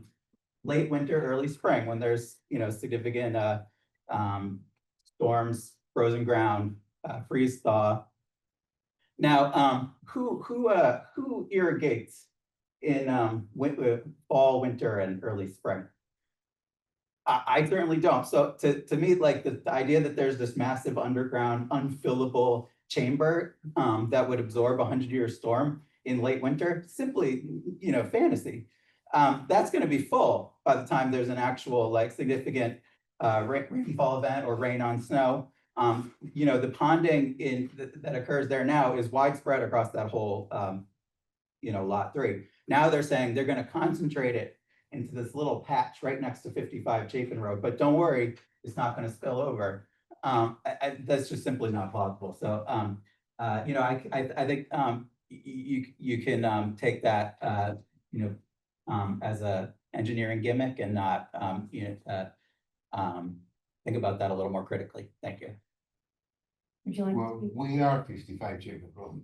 Please identify yourself, just your Sorry, name and address. Martin Bernstein, my wife Lori Bernstein, we've been in 55 Chapin Road since 1988. It's been many times over these years I've seen that flag. It's known to everybody, it's no secret. We have issues in our basement. We had to did a treatment to the basement walls to avoid water filtering, and we've more or less been managing that under control, but we do have 5 water pumps pump out if that were the case. So basically, I am along the lines of what my neighbor Rafael Bruckner just said. Thank you.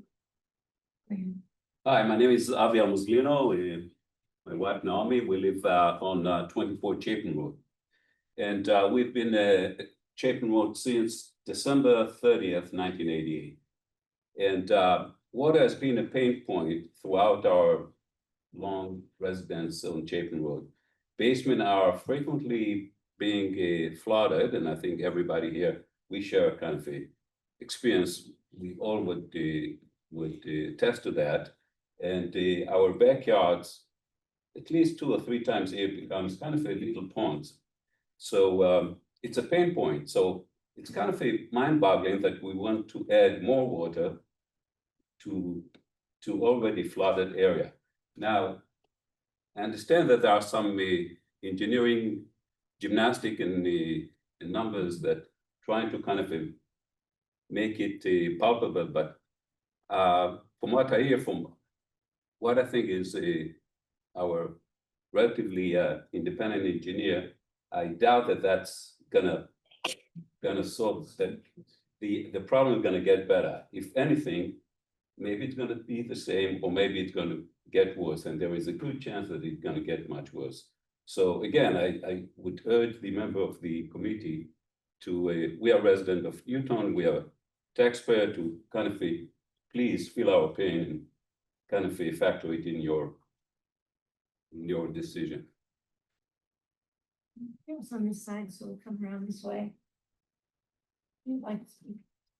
Big Ed, I live at 44 Chapin Road. And I apologize for my ignorance as far as this whole process is concerned. So I might just be doing this for my own benefit and education, which I hope you're generous with. The idea that we're working with these plans that have to do with certain types of structures that lack certain elements, like a basement, for example, as I think I just heard discussed. But I don't think this would result in any kind of limitations on the title being conveyed by our speculators here to the next owners. So would they be in any way constrained by these discussions about certain designs of houses when they decide to develop the land eventually? And if not, what's the result here of our discussions? So Mr. Daglian can probably answer you the best, but they would be governed by our stormwater regulations and they would have to come in and satisfy that they meet the stormwater regulations to the engineering department. But Mr. Daglian, you can say it better than I can. Yeah, that's correct in a nutshell. Each of those lots that get developed will have to go through a rigorous review for the 100-year storm event and get a stormwater permit via the ordinance and get approval for a site plan, approval plan, and a building permit plan. And that process just starts from zero. From that, there would be no overflow from our discussions or conclusions here that would affect that. The only thing process. that we are governing is the main drain extension and everything that surrounds it, like catch basins. That's the only thing that's governed here. And then after that, when somebody wants to actually build a house, they'd have to meet the stormwater regulations. Okay, those seem to be relevant to this discussion, those proposals and stuff, so that's what I wanted to ask. I don't think there's any limitations as to basement, no basement, after this is over, as to what actually gets built on that property. Yeah, I think if you ask an engineer, could you put a house with a basement there, they'd probably tell you no, because of the stormwater regulations. But I'm not an engineer, so I can't tell you that for a fact. Mr. Daglian, could they put a, Even Mr. Cosmo says no. yeah, the water table is the problem. So I would agree that that is, and I think that relates to the concerns that people are having about the layout of the land and the flooding and stuff. And I'm trying to take it from time. So as I walk down Park Lane, I see a new development on the left that must have gone through similar processes such as this before it was developed, maybe. Not necessarily. So the enforcement of these things might be inconsistent, I don't know. But so they're going through a construction process now, whereas I walk down daily, I see them digging down into the building foundation. They had to stop, right, because they started flooding. So now they've been draining into the storm drains for days before they can resume their process. That's the kind of problems we're seeing with these kind of things in this neighborhood, if you consider that part of the same area. I understand it's a different specific lot, but it just seemed remarkable to me that that's happening there while we're having these discussions. So what's the address? I don't know the address. It's on Park Lane as you go across Pleasant Street. 3 houses away from Chicago. Yeah, you can't miss it. Mr. Daglian, are you by any So chance Mr. aware of Daglian, that? listen to that. Are you by any chance aware of the problem on Park Lane? No, I only heard part of it. I heard the gentleman say they had to stop for something and I couldn't hear the rest. Because they hit water and they're having to drain it. They don't know where, I don't know where they're draining it, but they're having to drain it. It's a stormwater. So it's into the storm drain, there's a blue, if you drive by, you can see there's a blue hose. They've been doing it for days. I mean, I don't know how many feet of water there are in that, some half built, drain, half the cement's been poured. The water filled it up and now they're trying that out just before they can do anything else. It seems like. You might wanna have a I look think at it's that. 32 or 38. 38 Park Ave? 38 or 32. Park Lane. Park Lane, okay. We'll have an inspector check that out. Yes, good idea. Thank you. Who else would like to speak? Can I just have a couple, but Heron Nigan. You somehow. How'd that happen? Heron Nigan, 17 Chapin Road. I actually have a couple questions. It's tangential to this, but doesn't necessarily. Yes or no. So we keep talking about making sure that the property is able to abide by the structure required to support a 100-year storm. Have we had any storms that technically qualifies on 100-year storm? Like what are the metrics that defines? I think it's, what is it, 8.2? 8.8 in 8.78 0.78 inches in an hour. Have we had any? over a 24-hour period. 24 hours. Have we had any of those recently? We had any of those, Mr. Daglian? Not recently, no. Quincy had one. That's what I'm trying to understand. Like, does the metric keep moving so that Cause I think the last 100 years has a different definition than the 100 years ending in 2005 of what's a 100-year storm. I'm trying to understand, do the regulations also move with that so that we have more stringent requirements in place? Because I think you can state as a fact that there's increased precipitation now. There is no. Versus what there's. So Actually, the last one. Dagley, do you want to answer that? Yeah, every couple of years, the city engineer consults with the Northeast climate regulation people. And they have data that they collect over the years, and they look at what types of storms, what's increasing and where we're at. And just to give you some perspective, when I started, the design storm was 6.5 inches. Now we're up to 8.78. Before Mr. Taverna retired, he was looking at something a little bit over 9 inches per 24-hour period. So they do shift over time. Every couple of years, they update the data, and then we reflect on that, and we look at what's happening in the city, and then they'll make a decision. So 9 inches over 24 hours, right? Did I hear that right? Yeah, that was just something that was discussed. It's not official yet. Got it. Because we get pooling with much less than 9 inches in 24 hours. Yeah, like much less than 9 inches. 1.5 inches, 2 inches. And so that's what I'm trying to ascertain here. Okay. Reality, anything else is those numbers. All set? We're all set? Okay, we're traveling this way. Yeah, I'm Josh Goodman from 37 Chapin Road. And we've had water in our basement before. We've lived there for 25 years. And we've spent tens of thousands of dollars to manage it. And I mean, a couple things sort of come to mind. One is what happened in Quincy and Situate a couple, several weeks ago. I mean, I don't know where we're looking for a 100-year storm, but that was only 10 miles away as the crow flies. So I don't know if that's Massachusetts or we're looking at Newton, but that's pretty, that's uncomfortably close. If that had happened in our neighborhood, we would have had water again. And I feel like, I heard that the committee has great discretion here. And it also sounds like we need a Rube Goldberg engineer to actually figure this out, what needs to be built. So it seems like we're taking a risk here. And I've heard multiple times from the petitioner and her experts that they're confident that this plan works, that there is a plan that works. My money is on the table. If someone's willing to indemnify me, if someone's willing to, answer to me 3 years from now when I have a problem, that's great.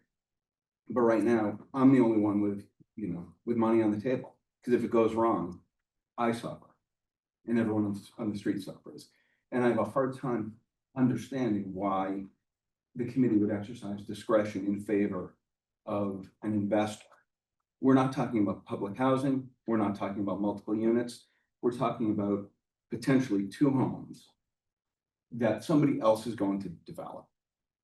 When I'm the one that stands to lose, they don't. And I guess the final thing, and I'm legitimately confused by this. How did they not know that they cut a tree down, a big tree? I mean, and I'm not focusing on that for any reason other than to call into question everything else they've said. And I'm not saying it's wrong. I'm just saying as a layperson, I've got one engineer saying it's fine and another engineer saying it's not. I've got one lawyer saying certain regulations apply and another lawyer saying they don't. If there's any discretion to be exercised, I would hope it's in favor of the neighborhood. I think that's all I have to say. I just wanted to say one. Let me come back. I'll come back to you. We'll get on the back of the tree is what I meant. I'll get back to you. Okay. Hi, I'm Ingrid Troffner. I also live at 37 Chapin Road. We live there with our 3 kids, Josh and I, and we've had flooding in our basement. We've had to redo our basement 3 times. It's already mentioned the expense we've put into that. And, at the end of the last meeting, the petitioner, I applaud the creativity and the ingenuity in putting these additional plans together, but it seems to me that it's a square peg in a round hole situation. And, you know, we've already been reminded by Mr. Lee about the discretion that this committee has to exercise in favor of the public good.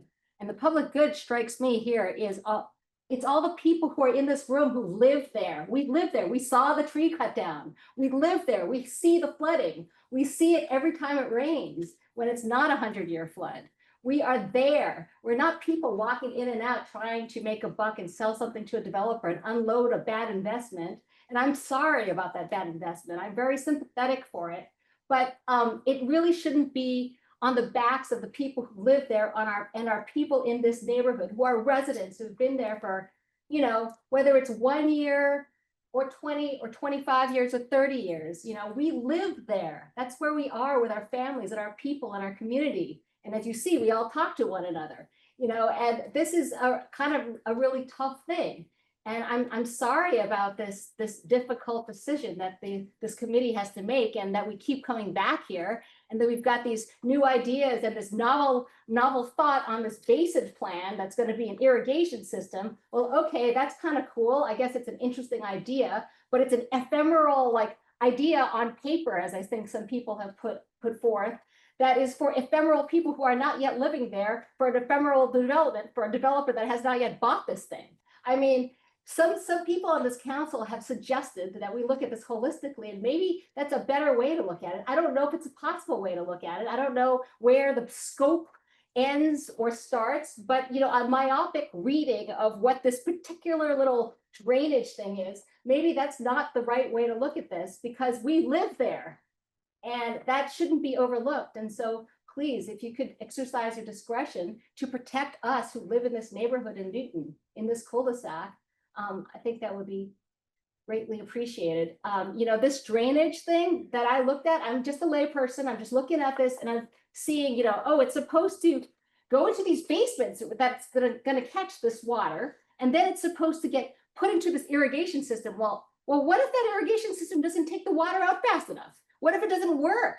You know, my husband has suggested that, you know, maybe some indemnification is in order, you know, from the city. And it strikes me too that, you know, when something doesn't work that's been endorsed by the city and that water goes under private property, it could be constituting a nuisance. Just saying that, not like, you know, any threat, but I'm just, you know, spinning out the worst case scenarios because we've been talking about the worst case scenarios. And again, the round hole in the square peg, you know, we're talking about, you know, different kinds of pervious, impervious, rule applies, rule it doesn't apply, you know, tree cut, not cut, you know, it strikes me that there's a lot of, you know, maneuvering and discussion and wordsmithing and things going into this where maybe it's something that's not viable. I don't really know. Maybe there needs to be more investigation. You know, what troubled me too about this plan was that there was nothing in there about how whether or not this drainage basin issue thing has worked somewhere else in Newton. Has it worked in another cul-de-sac? Is it, you know, it sounds so novel. I mean, it strikes me, I don't know. That information has not been given to us either. And so please, if you could use your discretion to protect our neighborhood, that would be great. Thank you. Do you guys want, go ahead. I'm Jackie Piccolo. I live at 132 Homer.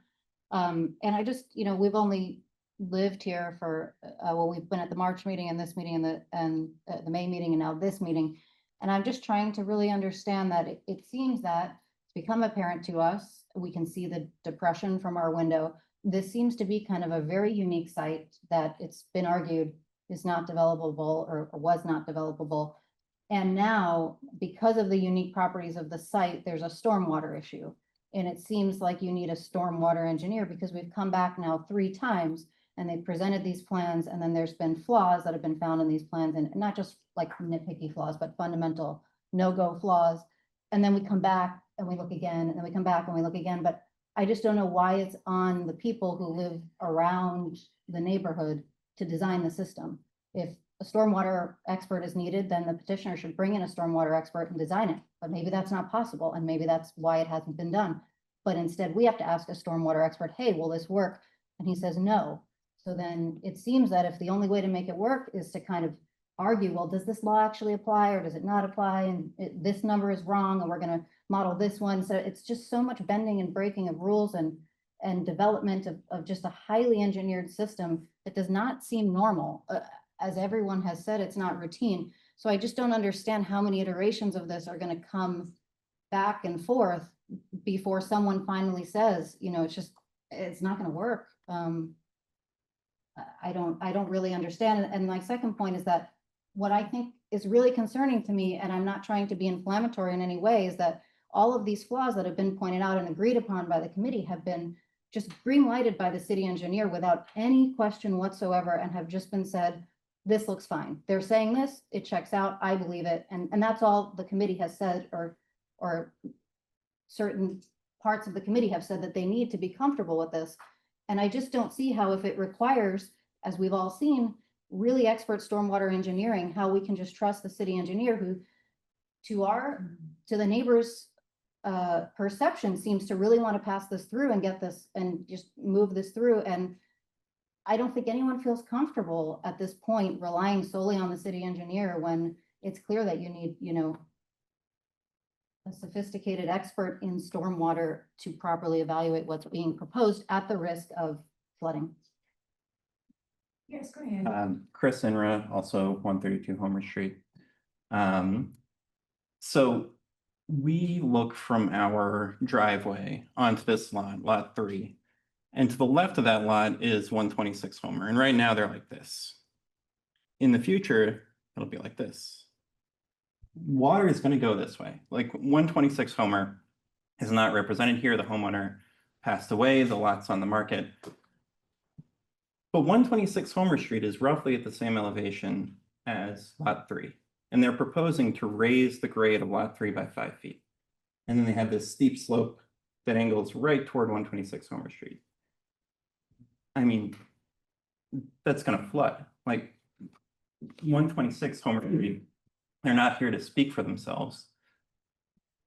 But, you know, I look out my window every day, that lot is going to flood. So that's one thing. Everything's focused on what's happening down this way. But over here, that lot is going to be a lake.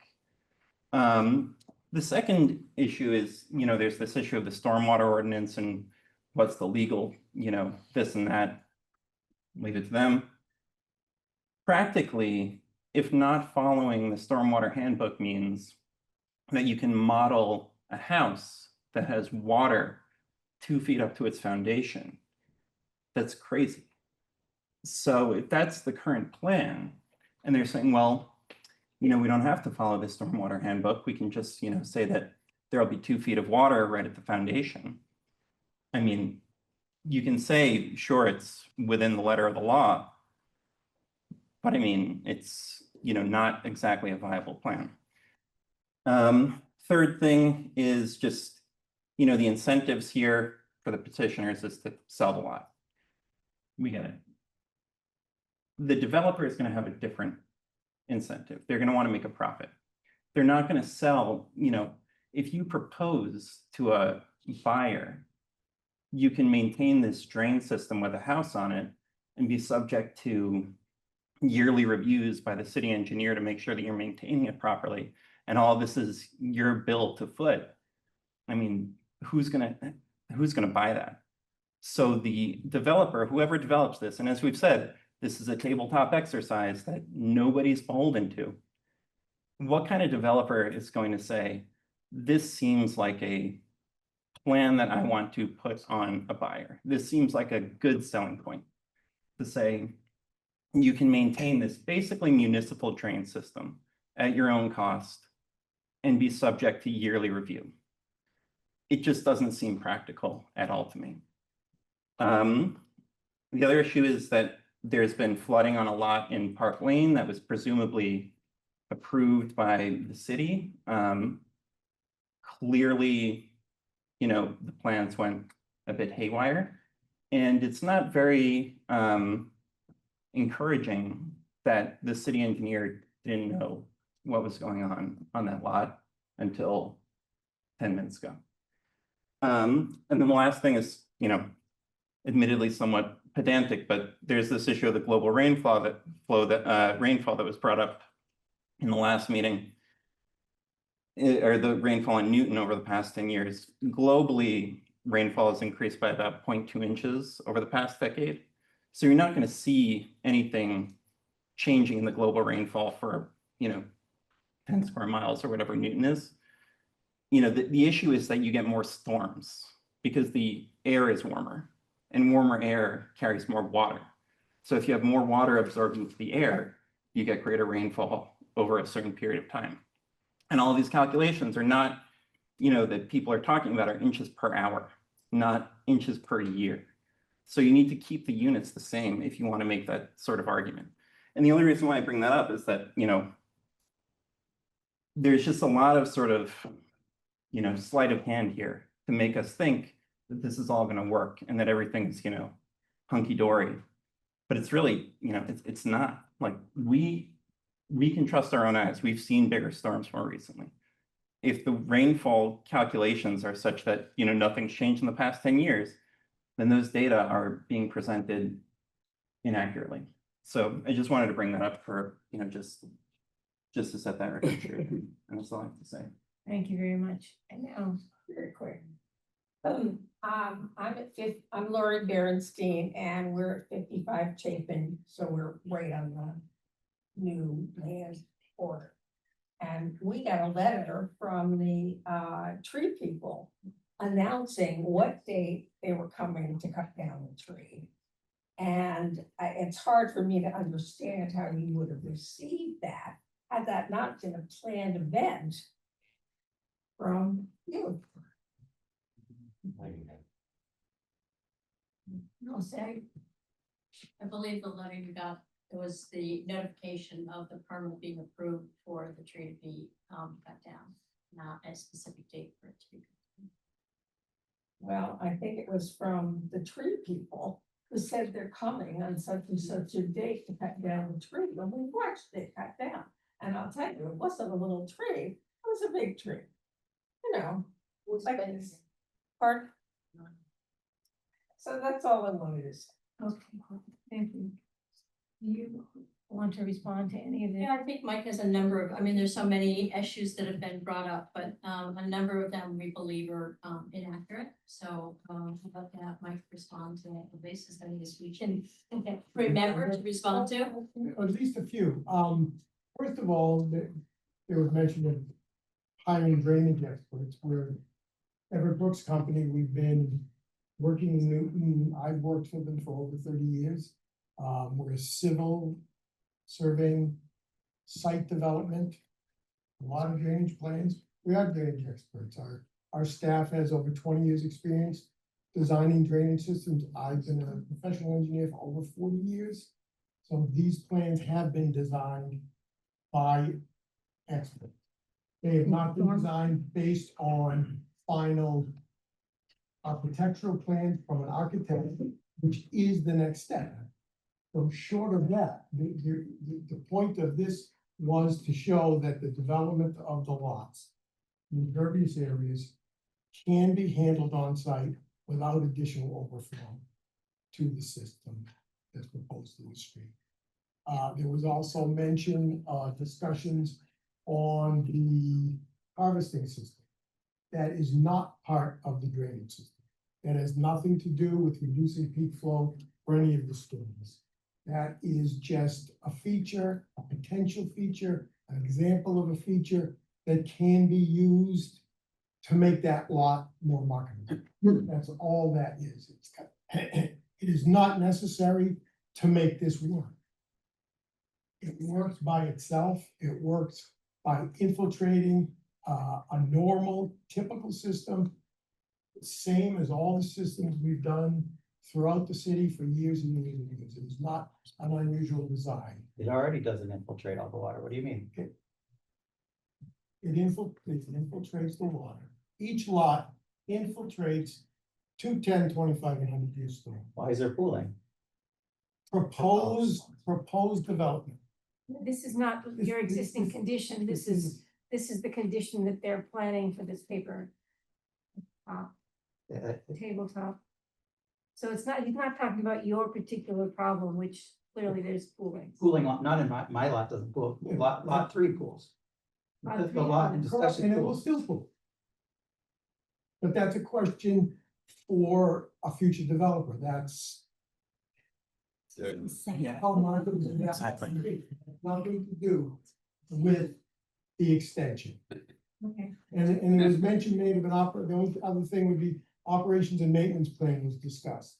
And that is not specific to this development, that is every drainage system in Newton requires an operations and maintenance plan. And it's required to be stamped by an engineer and filed at the registry. So that's not an unusual feature that is an added expense to anyone who buys these lots. I just want to say something about Mr. Daglian, who is he's our associate city engineer, and he is I am not an engineer, so I can't judge, but I can only judge by the way Newton works. And we've had issues with our ordinances that we've attempted to fix with respect to, raising the height. We've done some things with our zoning ordinances to fix some problems. But Mr. Daglian is a very fine engineer and is well qualified and does a fantastic job of managing this for Newton. And I don't want any impressions to be left that Mr. Daglian is anything but a sterling example of the kind of engineer that Newton is very happy to have and very pleased to have. I'm saying with respect to stormwater management, that's all I'm saying. It seems to be out of his area of expertise. That's the case. But But Mr. Councilor Gentile, do you have something you need to say? Yes, I've had my hand up for a while. Is it all right to go now? Yes, please. Okay. So I have been at the other meetings and I have been listening closely tonight. And I just want to take us back a step to what I believe is in front of us. So anyway, this story began, as I understand it, a couple of years ago when the Board of Survey reviewed the plans for these lots and approved the lots. They are approved legal building lots in the city of Newton. And I think that is in part difficult for some people to accept, and I understand it because, it's further development in the neighborhood. But the lots were approved, and what's in front of us is the approval, and part of the approval called for a main drain extension, which we have to approve. And that's, as I understand it, is what's in front of us. There's an on-site infiltration system. My understanding is, and I'm bringing this stuff up because people can correct me if I'm wrong, but I keep hearing about ponding in the area. And as someone who grew up on Adams Ave in West Newton, the farm area, I mean, to this day, we still have flooding problems. So I understand the reservations and the concerns that people have. I had the house on Adams Avenue since 1962, and every other year there was an issue, so I get it. But my understanding is that one outcome of improving the ponding is the on-site infiltration system and the ability for neighbors to tie into it. Because what I've been told is right now, part of the problem is with all the sump pumps, the water gets pumped out of people's basements, but it doesn't go anywhere, and it just sits and continues to cause a problem. And with the new infiltration system, that will carry the water away, and the culvert and so forth are able to carry it. That's, again, is what my understanding is. As far as infiltration systems, we had a situation on Pine Street, which is right on the West Newton Auburndale line. Probably nobody in the room remembers because it was so long ago. It had to be at least 20 years ago, but it was a similar situation where there was a proposed subdivision right next to the Auburndale yard, which was already developed and a lot of the units were affordable. And then a project came in, I forget how many units it was, but maybe, 5 or 6, it wasn't huge. But they had an on-site infiltration system. I was extremely skeptical and initially said, this isn't going to work and I'm not voting for it. But over time, as I learned more, I eventually supported it. And, it's one of those situations where, in answer to President Laredo's question, it's monitored every year. And there are certain maintenance requirements that have to happen in a year. And I am 100% confident that there hasn't been a problem ever since it was installed. And they can work, is all that I'm saying from seeing what's going on, what went on with that one example in my ward. The other thing is, everything that's been designed has been designed worst case to make sure that it's going to work. But the thing that gives me an additional comfort level is, as Mr. Daglian keeps talking about, this is going to require, because right now, as everybody keeps saying, that, this is, these aren't real houses yet. They're just possible worst case designs. But as Mr. Daglian says, when somebody buys this and develops or attempts to develop a house, then, they're going to have to come back to the city for a building permit and additional review with engineering. And to get to Mr. Daglian, as the chair started to say, I got problems with people questioning his knowledge or his integrity or anything in regard to this particular or any project, because he's been around a long time and he doesn't have a reputation of signing off and approving systems that are flawed. And when I heard the engineer for I guess the neighborhood speaking earlier, he ripped up everything about the approval. And that's just not my sense of how Mr. Daglian works, and that, that he would approve something that is as flawed as Mr. Chesia would have you believe. And I have a real problem with that. And then the final point is, in response to the president's question about, what will work, we got our answer. Nothing's going to work on one of the lots, according to the engineer for the neighborhood. He is much admitted. So right away, we know that the only answer there is that lot somehow needs to go away for him to be satisfied, because nothing can be done to make it a buildable lot, despite the actions of the Board of Survey. So I guess they're wrong and don't know what they're doing. And when asked further about the other lot, said he hadn't been paid yet to look into that. But if I had to place a bet, he would probably come back and say that lot's not buildable. So, I question that. So if I got to place a bet with somebody or faith in somebody, because this is what it's coming down to. We're going to have to believe somebody. I'm going to believe our city engineer, because he has a long-standing record of being diligent in what approvals he issues and the conditions of those approvals. So I don't know what the plan is. This isn't going to be settled until it gets to the full council. Madam Chair, if you want a motion, what ward is this in, by the way? It's, and we don't have someone from Ward 6, so if you want to make the motion, go ahead. Well, I don't want to jump the gun. If you're looking for a motion, I'll make one, and then you can obviously still discuss it. It's whatever you want. We have we have another counselor who wants to speak, but I understand that the counselor can still speak if there's a motion on the floor, but you're the chair. Do you want a motion, or do you want to continue to, to another night? I'm not sure what your desire is. be lovely to have a motion, and let's see where it goes. All right, I'll move approval of the item. Okay, Counselor Mellon. Okay, I just wanted to let me speak first, since I'm not on the committee.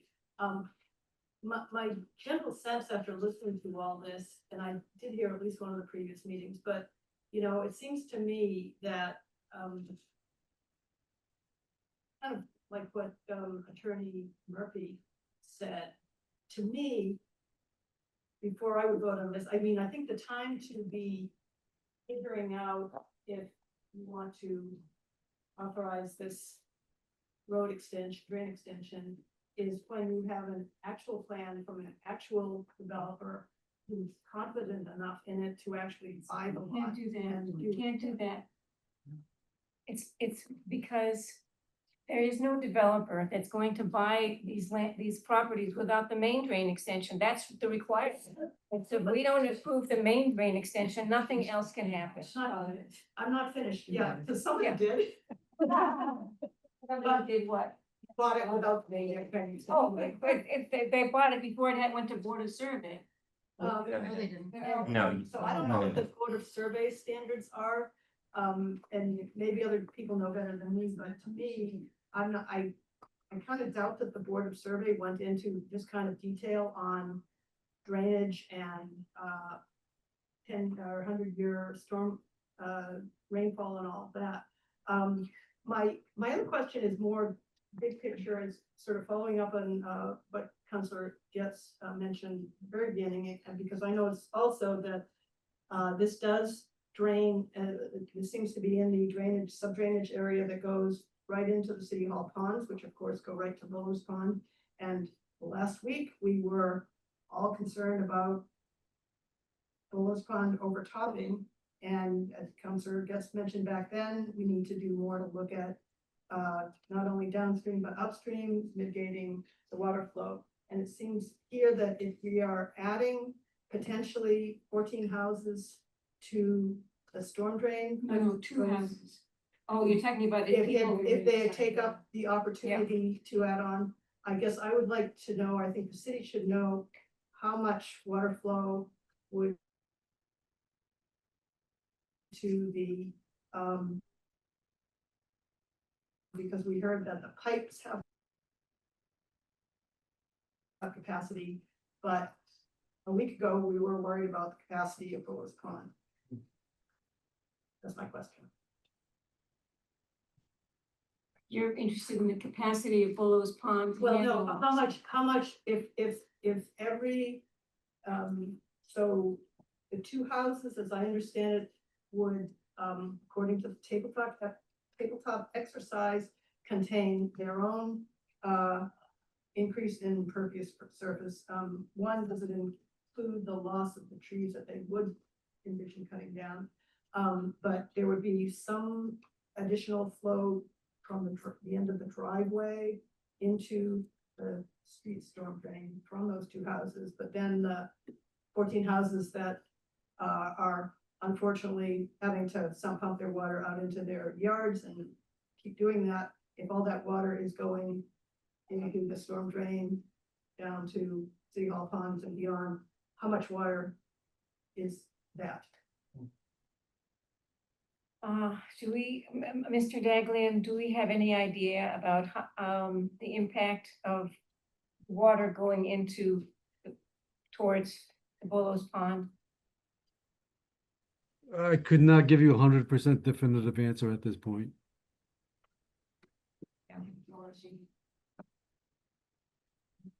We presented those calculations last time to show that the flow was not gonna need anywhere near reach capacity. So I don't know that we have those numbers right here now. Just, Yeah, they're talking about the impact. impacts on Bowler's Pond, I don't know that we can calculate that. And this might be a small area, obviously a total catchment area, but it seems like we've got to start thinking about the whole catchment area and taking opportunities to reduce or increase water that stays in place and not increasing water that goes into the drains. That's not really. No, that's not really. But it's another. That's an important issue. issue. The whole city, we should be looking for.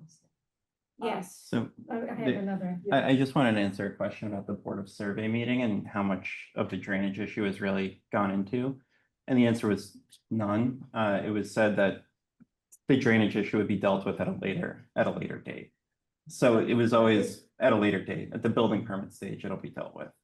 Which is why, you know, there really was no discussion of how these lots would drain.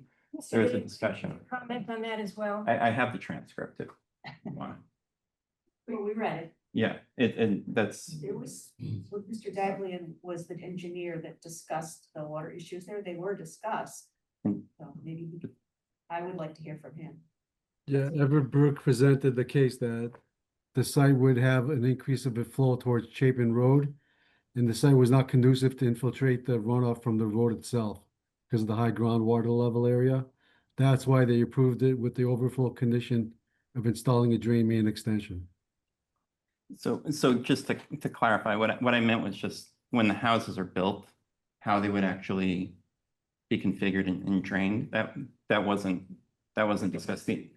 Right, so but I was just answering the question of whether this issue of how the houses would drain, like how much detail has gone into.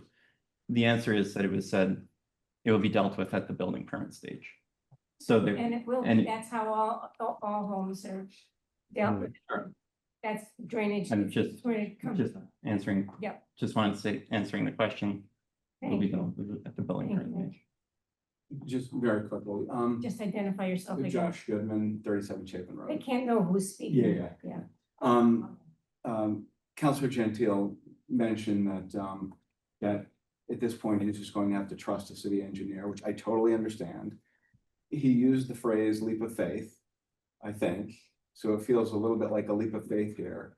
But I just want to ask again, if something goes wrong, who's gonna pay? Who's gonna pay for my water remediation and rebuild? Because somebody should, other than me.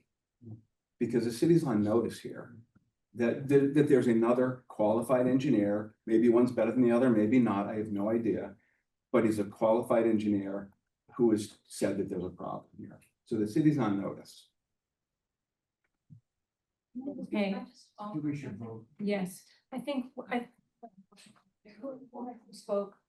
They wanted to speak? I wanted to qualify the idea that what's happening on Chapin Road and what's happening with your particular property is not going to be impacted by this development.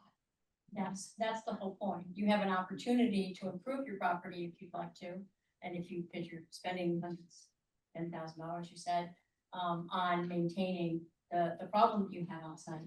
That's what this is giving you an opportunity to alleviate. And there's no indication, even from what the other engineer has said, that there will be any inability for this property to integrate its water on site. That's, I think, an understood, accepted conclusion from everybody. When you say opportunity, what do you mean? Opportunity. The opportunity to tap into the stormwater drain. At what cost? That's up to you. I mean, if you're spending $10,000, maintaining your own system, maybe it's cheaper. No, but how much is it to attach to the? You don't know. $15,000, it's cheaper than renovating your basement 3 times, that's for sure. It's asking a lot. So yes, to spend money. So it's for us to spend You don't have 15,000 to, but if you want a dry basement, right, because none of the homes on Chapin Road have storm management. Sure. But if they want storm management, then they can. So you're saying that if I attach, I won't get a flooded basement going Correct. forward? And then if I do, who's responsible? If you want. If I do get water in the basement after attaching to the Whoever drain. has flooded basements has an opportunity to alleviate. Right, but you're telling me that it won't flood anymore, right? That's your word. And I'm asking, if it does flood, who's responsible? You're a contractor, right, to do the correct job. Okay, I think that we need to bring it back into committee. We need a Reminder of what we're voting on. yeah, so first we need a motion to close the public hearing first. Are we ready to close the public hearing? Okay, all those in favor of closing the public hearing, say aye. Aye. Anybody opposed or abstaining? Okay. What we are voting on, where's the, can you give me the? Thank you. So if we go back to the docket item, we are voting on, there's a petition for a main drain extension that begins at the end of the line drain manhole near 16 and 17 Chapin Road and extends approximately 482 feet easterly to the end of Chapin Road. This will provide a means for overflow connections to the proposed on-site infiltration system that was designed for the new dwellings. The overflow connections will be provided to the dwellings along the proposed drain main extensions. And there are other conditions that have been offered and Mr. Daglian has accepted. So that's the new catch basins, that's the phosphorus removal. And I don't know, did I miss anything, Mr. Daglian? The granite curbing And curbing, yeah. and the overflow connections to every property behind the sidewalk, so the street does not have to get dug up again. So that's what we're voting on. And Councilor Gentile has moved approval. Can I just make one more comment? Yeah. I do believe that this vote with the new storm drain and those opportunities to fit in will make a big improvement on the street, which has struggled with water issues for decades. And I know people are very, are worried about that because they're hearing conflicting things said, but I do have a lot of confidence in our engineer. I have confidence in what I've been hearing here tonight, and I understand your concerns, but I do really believe this would improve your situation, whether or not a property gets there built or not. And maybe only one property gets built. But whatever happens, that has to go through a whole nother robust process that would be much more specific. We're just voting on the drain, and I think it's an improvement for the community, for the neighborhood. Can I just ask a question about that? Yeah. Is it only if each individual homeowner chooses to opt into connecting to it, that it is the advantage that is to everybody's advantage? Installing it without those privately paid for optional hookups is not necessarily an advantage. Well, To it the will have- homeowners. It will to have the those new drains. storm drains in there. Yeah. Basins, fine, yes. What the advantage is, and it's sort of optional if people are $2,000 to connect to May this I stuff. ask a question of the engineer? Yes, please. Mr. Chesia. Ms. Chesia, Is that our connection that's unstable? There it is. if every affected homeowner were to tie into this drainage system, would that be an improvement for everyone?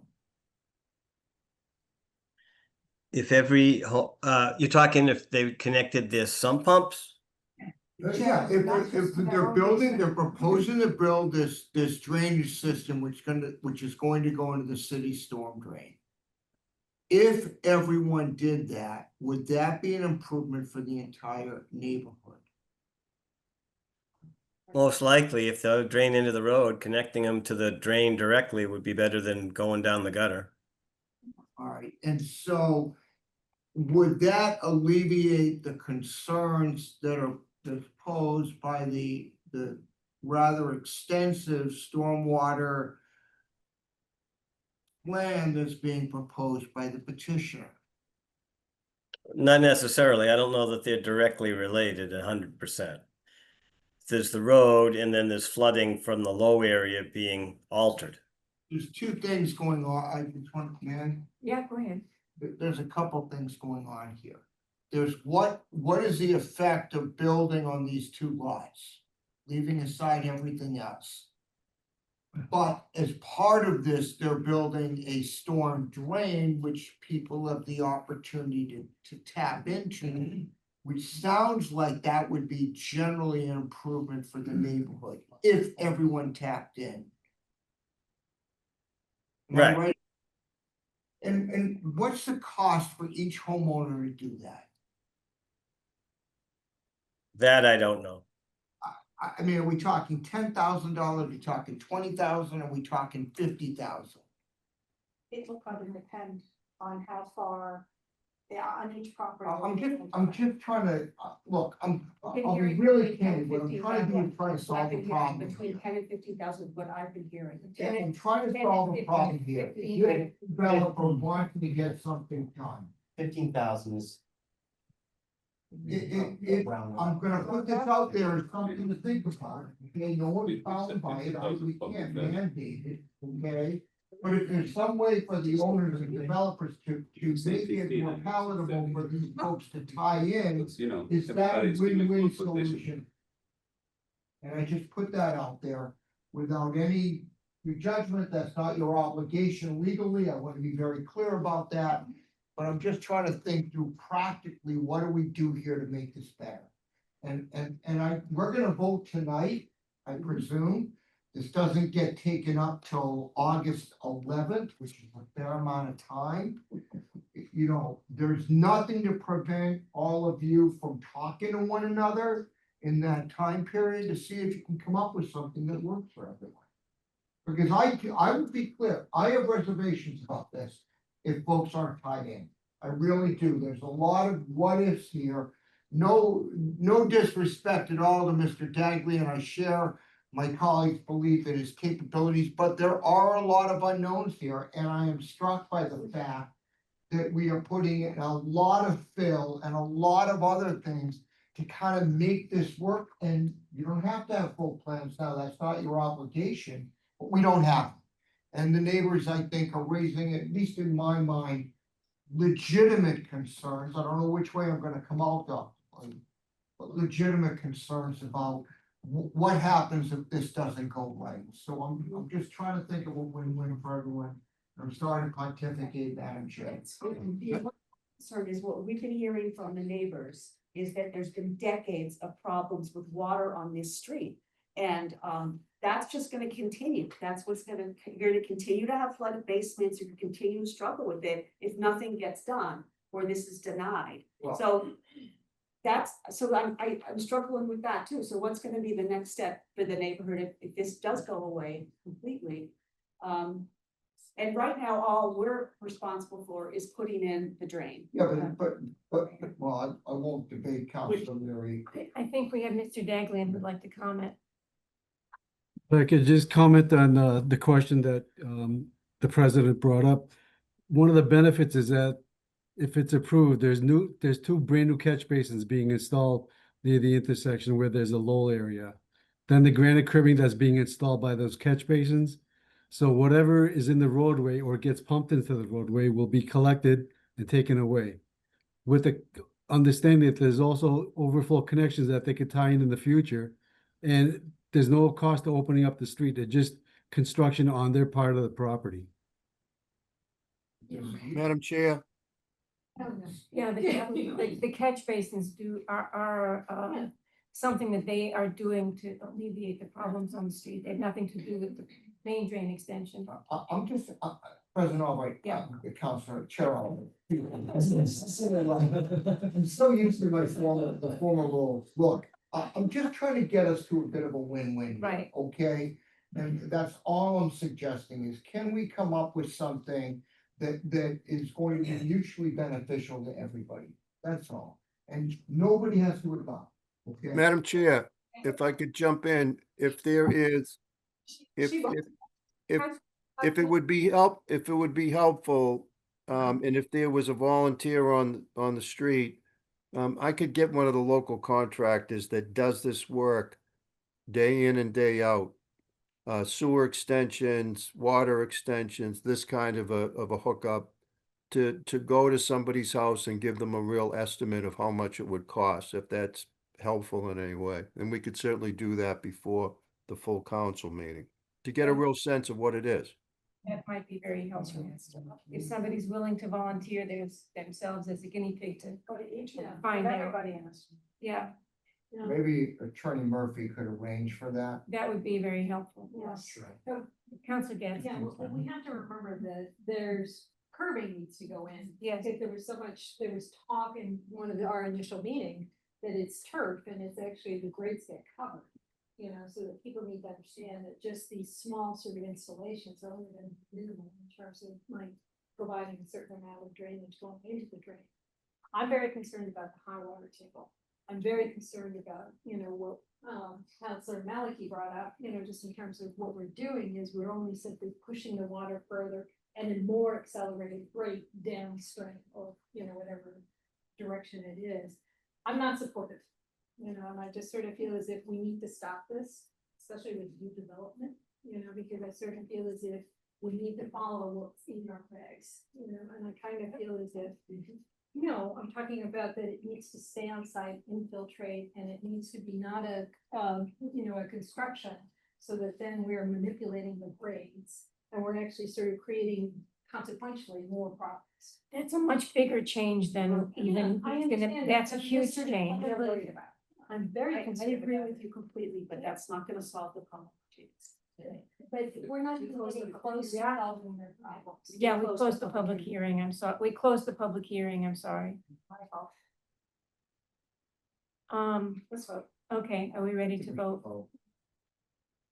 Okay, so Council Gentile has moved approval. All those in favor say aye. Aye. Aye. Aye.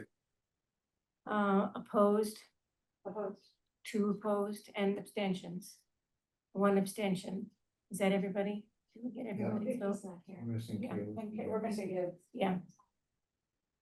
Okay, so what was the vote? 3, 2, 1. Okay, so it's approved. And as President Laredo said, this will not come up in full council. It has to be approved by the full council, or it has to be voted on by the full council. It will be voted on August 11th. That's the next time it will come up. And I'm sure it will be on second call, which means there'll be discussion. Yeah, and if council, if It may not get acted on the 11th if we don't have, if we are down 3 or 4 Oh, counselors. right. Maybe I would delayed or- prefer not to take a vote on a controversial item if we're missing people. So it may have to wait until a September meeting of the council. Which would give more time for folks to find out if Councilor Gentile is willing to arrange someone to come and help you find out how much it would cost to put in, to tie into the system. That would be useful. I thank you all very much for being here and participating in this. Question for the residents, would they have to make up their minds on whether to do the tying in before the road gets repaved in a year? No, because it doesn't. Under. Okay, so they would be Do it doing any, yeah, Okay. yeah. And, so I know that you're not all happy with what the vote just came out, but, it appeared to many of us that there's more benefits here than you're willing to be happy with at the moment. But I understand you're not happy. I totally understand it. And let's see if we can find out, if you can find out how much it would cost to tie in. Yeah. We're adjourned. We won't meet again.